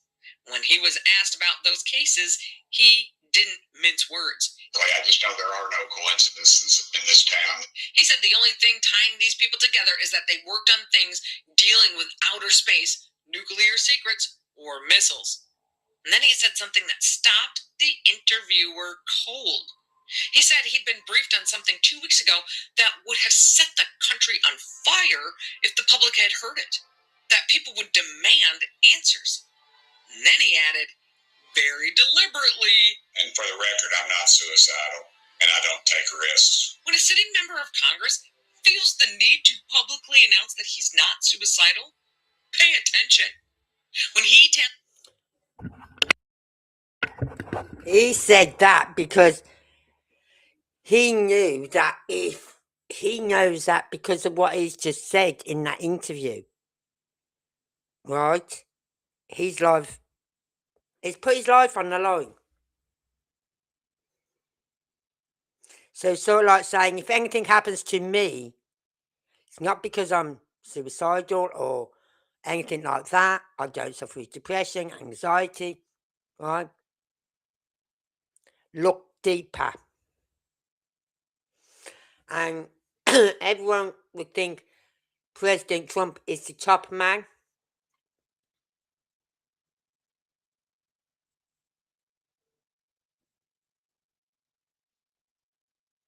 Yeah, please send it me.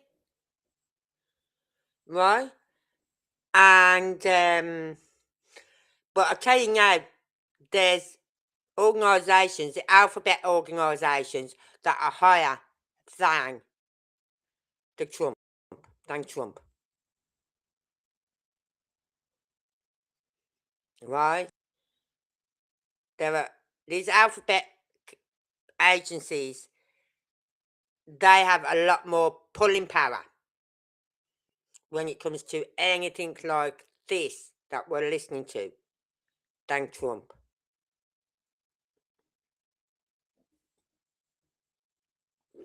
Pardon me. Tells you that the people who know things are dying or disappearing. Pay attention. When the White House says they're investigating and the president calls it pretty serious stuff, pay attention.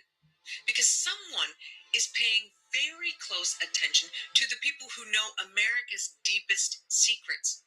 Whatever's happening to them, it isn't over. So, what is happening here? I don't have that answer. Nobody does. Not yet. The FBI has been asked to investigate. The White House says it'll look into it. Now, I certainly think there are cases to be made that a couple of these people on the list are coincidental. Right? When the FBI say they'll look into it, means we heard what you said, we're not doing feck all. Right? It's like when someone says something to me and they go, I don't know, and I just turn around and go, okay. Oh, that's nice. Bit like Mrs. Brown's boys. That's nice. If you got nothing else to say, that's nice. Right? Or something like that. Then it's like, I'm not going to do feck all about that. Or if my eyes roll,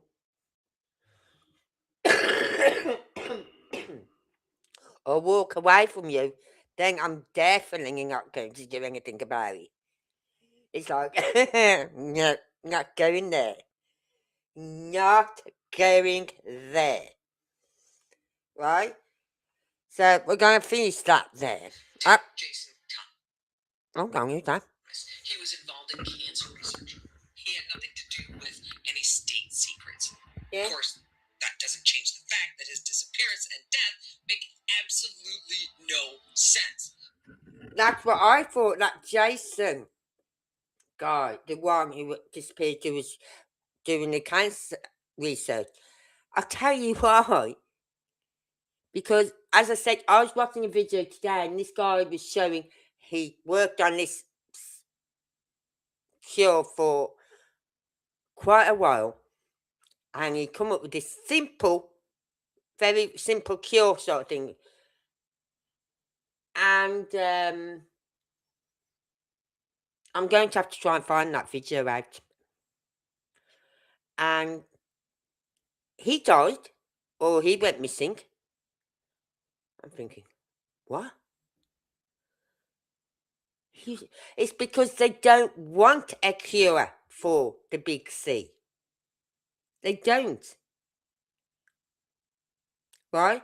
These pharmaceutical companies, they don't want a cure for the big C.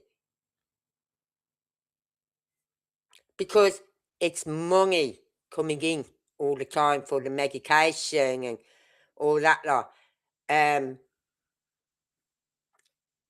it's a way of keeping a population down as well, in my opinion. They say if you get it early enough, you're fine. Caught mine early. Right? But you think about it, for 5 years, I'm on medication daily, which is a lot of money. Now, I'm not the only one who's on this medication. There's millions and millions of people. And pharmaceutical companies are raking the money in. That's why they don't want a cure for these diseases and these illnesses. It's like COVID, right? It was after I had the injections for COVID that I found the big C. And I went to the doctor and I went, feck's sake. I said, if I was going to get any C, I thought it'd be COVID. Right? I said, but no, I managed to get through all that. No problems. Right? But then I get hit by the big C.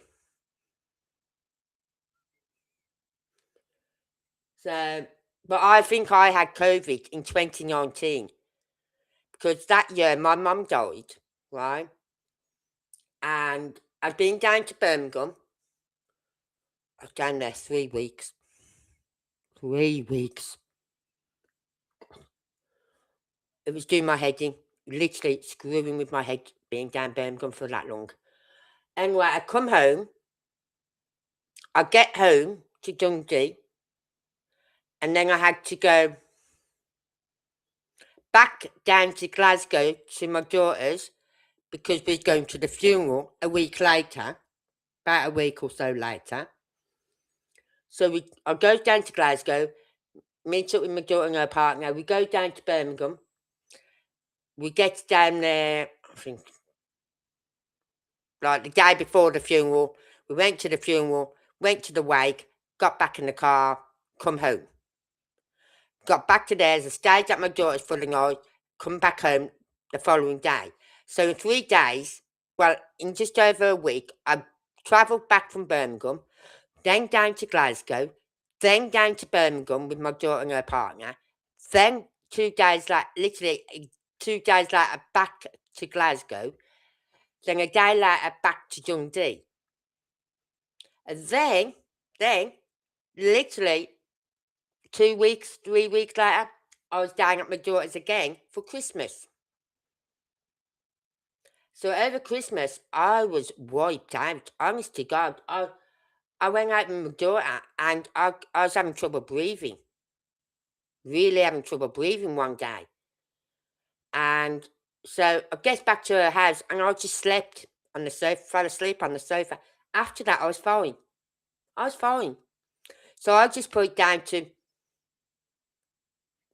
wear and tear, you know what I mean? Back and forth, not really adjusting to when I was getting home to having to go out again. I was literally getting home, doing my washing, packing my case and going again. So it's constant like that for about 2-3 weeks after leaving Birmingham. So when I got home from Glasgow after Christmas, yes, I had some sniffles, right? But I always had sniffles when I come back home from Glasgow. I always used to come home and I'd have a cold or something when I got back home. So I didn't think nothing of it. And then in January, we was hearing about all this COVID and all this lot. And I said to my son, I said, you know what? I said, I think I've had it. I said, what do you mean? I said, remember when I was ill over Christmas? I said, I was really ill and I had trouble with my breathing and everything. And my son said, oh yeah, I remember you saying, Mum. I said, yeah. I said, then I had that really bad cold. But I just thought, like usual, I always get a cold when I get back from my daughter's. Right? He said, yeah. I said, but it just felt different. It wasn't like when I go to my daughter's before I come home. It felt different. I said, so I think I'd already had COVID. But because we didn't really know about it, because it wasn't in the UK at the time, so we thought, but it had to be in the UK for me to have got it because I hadn't been to China, or wherever it came from. I hadn't been on no planes, nowhere. But I had been to hospitals because of my mum. I had been on coaches travelling back from Birmingham to Dundee, and then from Dundee back to Glasgow, and then a bus from Glasgow to my daughter, then in their car back down to Birmingham, and then to the funeral and the wake and everything, and then back to Glasgow. So I had travelled a lot and met a lot, been by a lot of people, so anyone could have passed it on to me.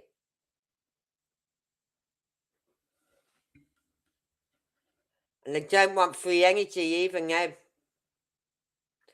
Anyway, so there's this chap here. This chappie. David Wilcox. She just mentioned him. Hold on, I've got to alter this. Oh, let me alter it. Customize. Take it over to this side. Thank you.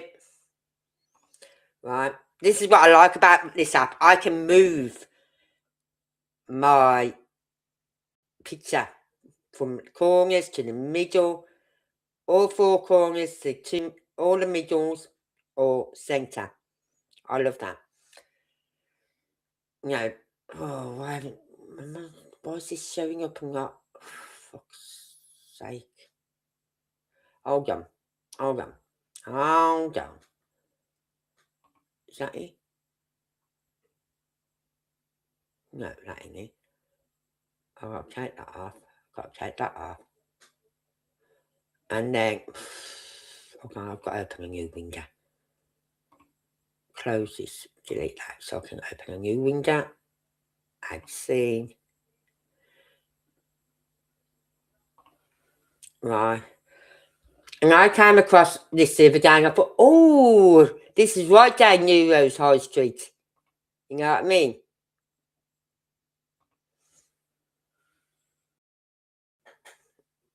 Right, I've just got to stop some sharing. Stop that sharing. I won't stop that one at the moment because I don't know what that might stop my whole broadcast. Right, so we got this guy, Wilcock. If I can bring him up again. Said it isn't very, but after recording this 3 days prior to, he recorded this 3 days prior to his death. 3 days prior. I think it's a bit longer than what they're playing. I think there was more to this, but they're only playing a short clip. So we're going to listen to it. I'm excited to be here. You know, Then play up on every day that I have is a gift and a blessing, and I'm very grateful for that because, frankly, people are disappearing. Sites are going missing. Now they're saying they're going to investigate this. The president himself is saying they're going to look into this and see if anything's going on.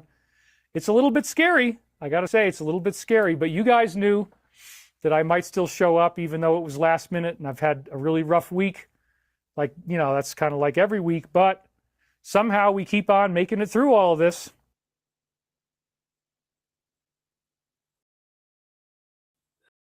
All right. Okay, stop. This is how I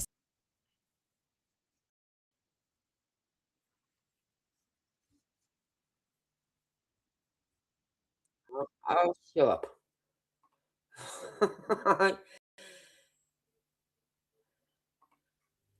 So he recorded that 3 days prior to his death. And when you watch it, you actually see him look around. He's quite nervous when he's recording that. He's looking around, and I should imagine he's in his own home, but he's looking around. He seemed quite nervous while recording that. I thought, wow. Talk about someone a bit like, should I say this? And you're looking over your shoulders. Should I actually do this? And you know what I mean? When I don't know if I should eat this cake. Hold on, is anyone watching? Sort of thing. That's the impression I got. He's so nervous. It's like he's checking to see if anyone's listening.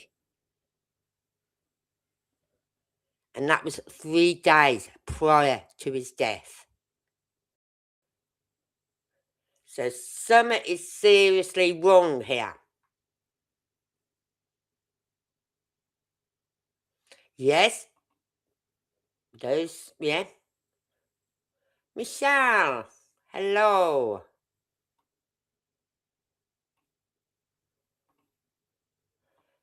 Yeah, welcome to the Twilight Zone. So, yeah, that was 3 days prior. He recorded that 3 days prior to his death.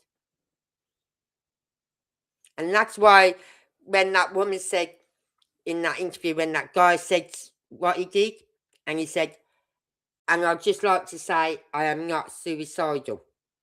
Meaning, if anything happens to me, look deeper.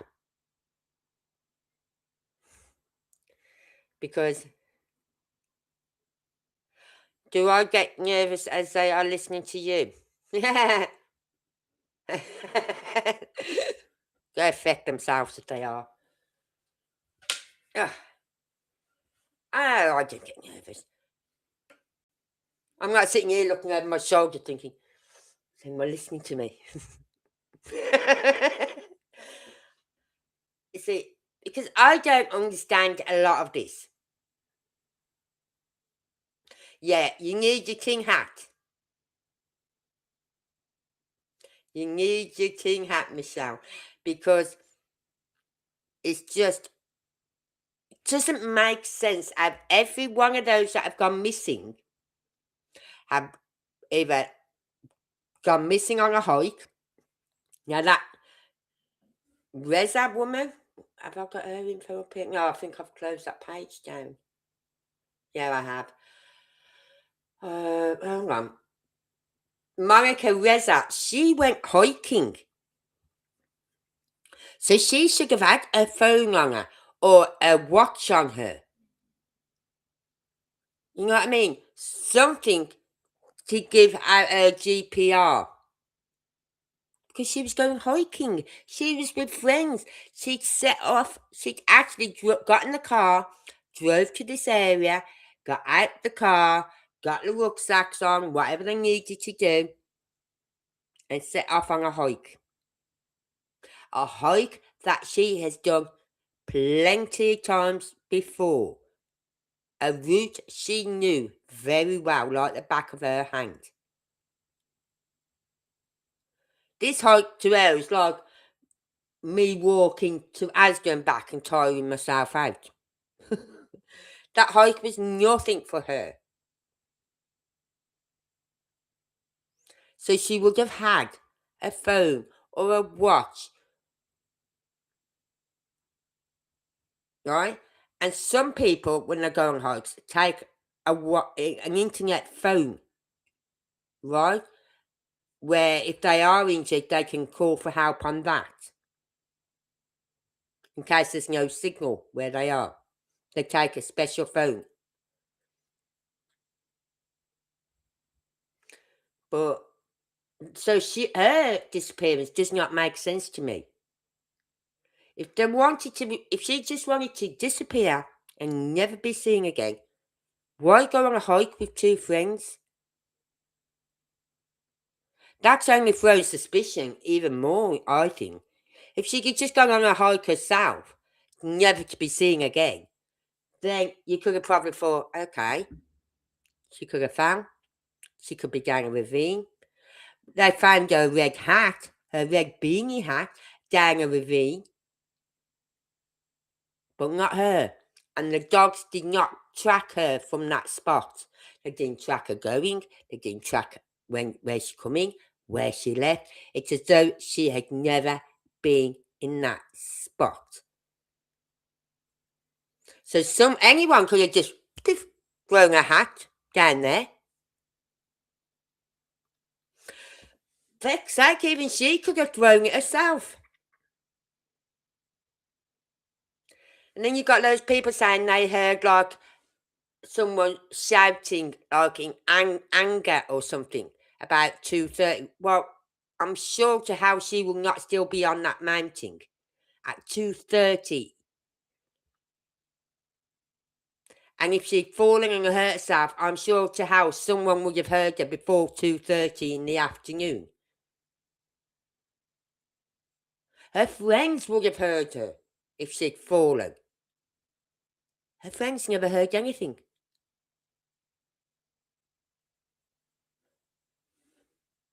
So that's what throws me, is the fact that no one heard anything when she went missing.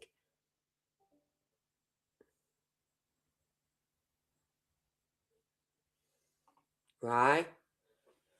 And then you got, who else was there? Melissa Casillas, Administrative Officer at Los Alamos National Laboratory. She went to work with her husband. Right? They worked in the same at the same place, probably in different departments, but at the same place. So she drove the car with her husband in it to work. She got in the car park and then realised, oh, I haven't got my ID. You need your ID to get into the fucking car park. He had to show his ID. She'd have to show hers. So like she said in that video, what happened from when she come through the gates to when she parked up? Where did her ID badge go? So she said to her husband, oh, I'll tell you what, I'll just go home and work from home. So she goes home. She takes a sandwich or some roll or something to her, meets with her daughter or whatever. And then she comes back and you see there's a clip of her walking past some house. So she's going on a hike. But she didn't take her phone.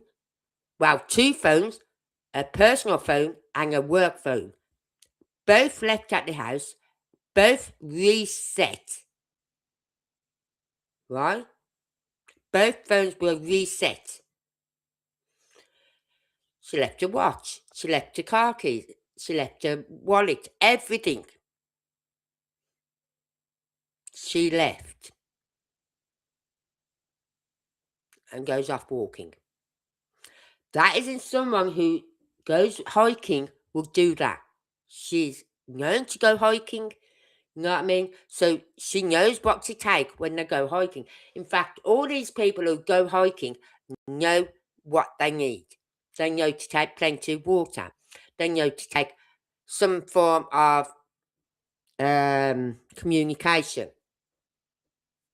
So that if you get lost, you can phone for help. Or they can, if you're not reported back home by a certain time, they can track you on your phone or on your watch. Right? So it doesn't. I just don't understand these ones that are hikers going missing. They do not make sense to me. And then you got that other guy who left everything at home, his phone, his watch, and then found 3 months later when the lake started to defrost. What? No. No. Why would he leave his phone and then would leave the house and then, oh shit, I've got my watch. I've got to leave my watch. Don't want him tracking me. You know what I mean? And then, so he puts it through the letterbox. His wife sees him. She thought he's just going for a little walk. He's done it before. Then she's realised a little bit later when she woke up, he's not come home. Then you got William Neil McCaslin. Now, if it wasn't for him, I said this at the beginning, if it wasn't for him, all these other cases, Monica Reza, Melissa Casillas, Anthony Chavez, Stephen Garcia, they're missing, right? Amy Eskridge, which we're going to look into that. Michael David Hicks, Frank Maywald, Nuno Loureiro,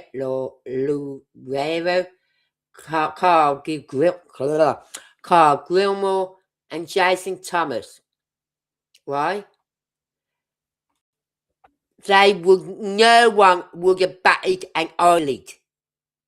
But because William Neil McCaslin, who's a former US Air Force Major General at the highest level, as I said, he's like the gatekeeper for anything to do with the space and UFOs and all that. Like, he's the gatekeeper. Nothing gets past him.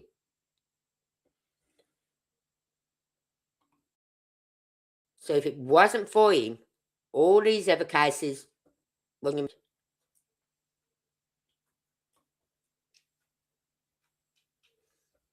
I'm going to get my grandson to make me one. I'm going to get my grandson to make me tinfoil hat for when I do my lives.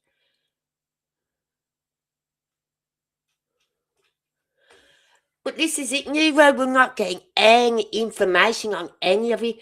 This is why I want to do another. I'll be doing several more lives on this. My friend just said, "Don't you think I'm Sebastian?" I said, "No, I do stop and do other cases as well, right? And they are missing, and we do cover missing cases, and this is mysterious missing cases, but we're covering it, right? And I don't know. She either ran or was taken out. Which, as I said, we're not getting any information. The FBI is keeping this zipped up. Boom. Nothing is getting out on these cases. Nothing. So I would like to try and dig a bit deeper, and I'm going to start off with because she was the first one, because she died in 2022, I'm going to start off with Amy Eskridge. I'm going to do 2 to 3 on every live. Right? Spend about 24. About half hour on each one. Right? So if I can maybe do 2 or 3 on each live, I can get through them. Right? And I want to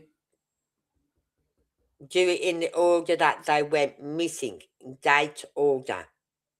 Whether they went missing or whether they came up on a live.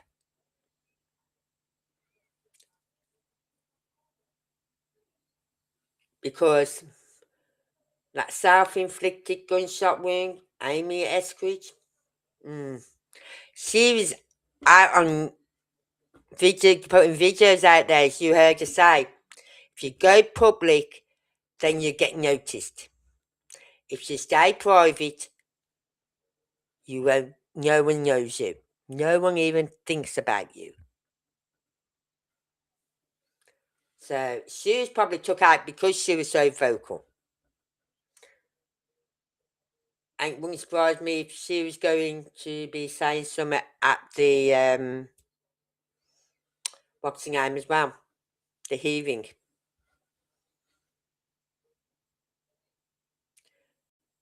But I think a lot of these have gone missing. They've either gone into, I think, witness protection,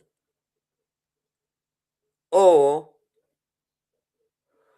as I said, one of these alphabet agencies has got them hidden because of the information they've got. They know. Right?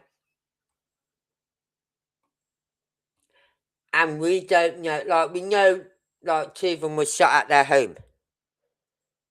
They wasn't tortured, so they say they wasn't tortured or anything like that. But we don't know about those who've killed themselves. Were they tortured? We don't know. Nothing's ever come out about that. They've just said they died or they walked off and walked into an ice lake. You know what I mean? It's when you put all these people together. 1, yeah, okay, you can sideswipe it a bit. 2, 3, okay, what's going on here? But when you're getting to 11, over what, 3 years? 3 to 4 years now? 11 scientists gone either missing or come up unalive. Then you've got to start asking, what is going on? Is it being a cover-up? Possible. I don't think we'll ever find out what's going on or what happened. I think it'll just come to a point where no one else will go missing, no one else will come up unalive. It'll just come to that point, right, when nothing else happens. But then again, it could start off in another country. What about in China, Japan? They're scientists. We know about the COVID scientists. They went missing. Right? So, people with information like these scientists, like the doctors and scientists in the medical world, are coming up missing. Because, as I said, especially in the medical world, like with that guy with the cancer, they don't want a cure. The pharmaceutical companies and the governments are making so much money off these illnesses, right? The government say they don't make money off him because they're having to pay out for this, this, and this. No, you're not. We're paying for it through the taxes. Yeah? We may get free healthcare over here in the UK, but we're still paying it through it with the taxes and our insurance tax and national insurance and all that lot. We're paying for it, not the government. So you got these big pharmaceutical companies that don't want cures. Just my opinion. Because if they did, if there's no such thing as cancer, boom. All those big pharmaceutical companies are dead in the water. All these hospitals that are there for cancer patients no longer needed. All these fully trained staff who work for cancer patients, like what's that big one in the UK? I can't think who it is now.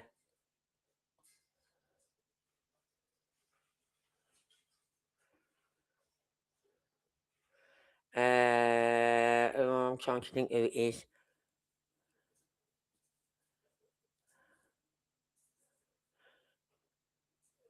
Oh, the cancer research company. But anyway, they'd be poof, gone. No more jobs for them. So many people would lose money if they had a cure for and it's not just one cancer, there's so many cancers. So many.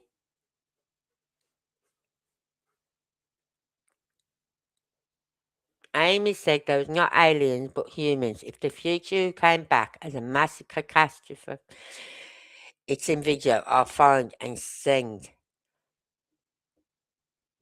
I was seeing I saw now today on a YouTube video something about some guy who came back from 2037, and he forecast what's going to happen. I'm thinking, what? Are we getting into the really into that twilight zone now? Thing, you know what I mean?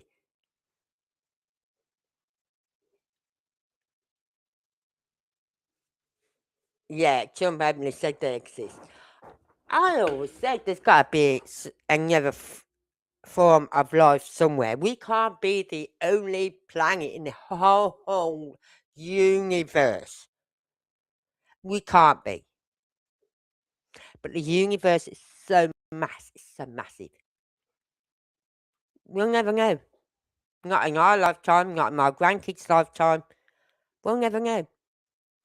Because they apparently went to the moon in 1966? Was he? Is that the year they went to the moon? In 1968?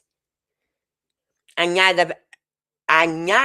they've only just done another expedition where they go around the moon. They're not landing on the moon, they're going around the moon.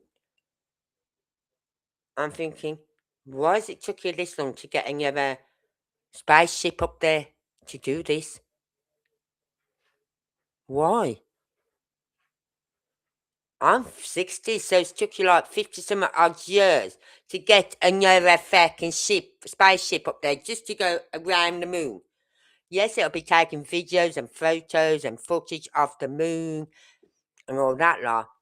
But it's took you 40 odd years to do it again, 50 odd years to do it again. That's why I don't believe they've ever landed on the moon. And you watch, even my son said it, when they fly past the moon, they won't fly past the area where they're supposed to have landed. last time, because if they do, there's not going to be no flag there flying going, "Hi, I'm here. This is where you landed last time." There's not going to be no flag there because they didn't land there. Someone even said the atmosphere around the moon, you could actually burn up going to land on the moon. It's that hazardous to land on the moon. I'd have to try and find that information out for you all. And I'm thinking, well, how did they land on the moon then? How did they land on the moon and how did they take off from the moon?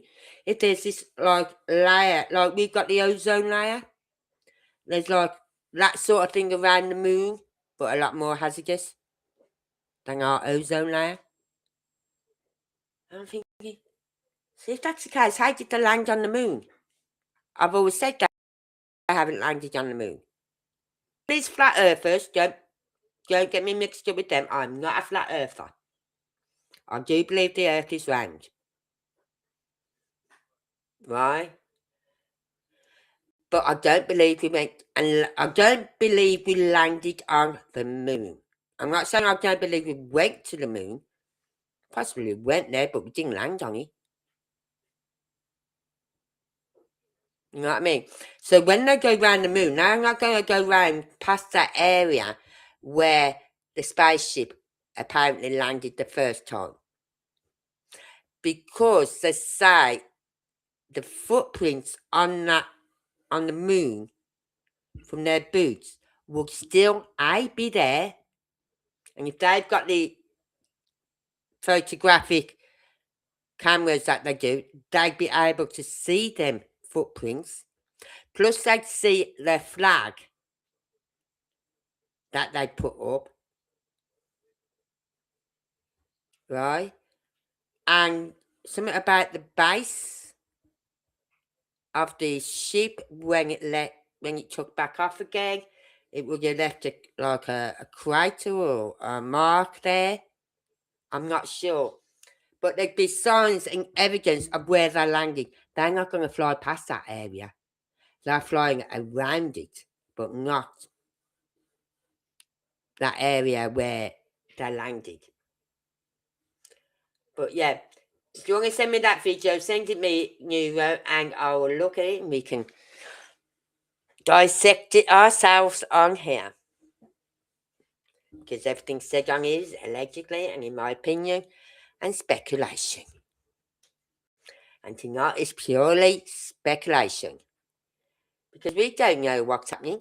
And I'll tell you now, we will never know. We can dig and dig and dig. Right? We can try and get the information about how these people have died. Or try and get some more information about how these people have gone missing. When was the last seen? Who spoke to them last? And all that crap. We can try and get all that. But at the end of the day, if the FBI don't want you knowing, if all these other alphabet agencies don't want you knowing, you're not going to know. You're not. So anyway, ladies and gents, you can put your tinfoil hats down because I am on my way out of here. So I'd just like to say thank you to those who've been here tonight. If you've survived this, then I'll see you on the next one. Until then, stay safe. Good night, everyone.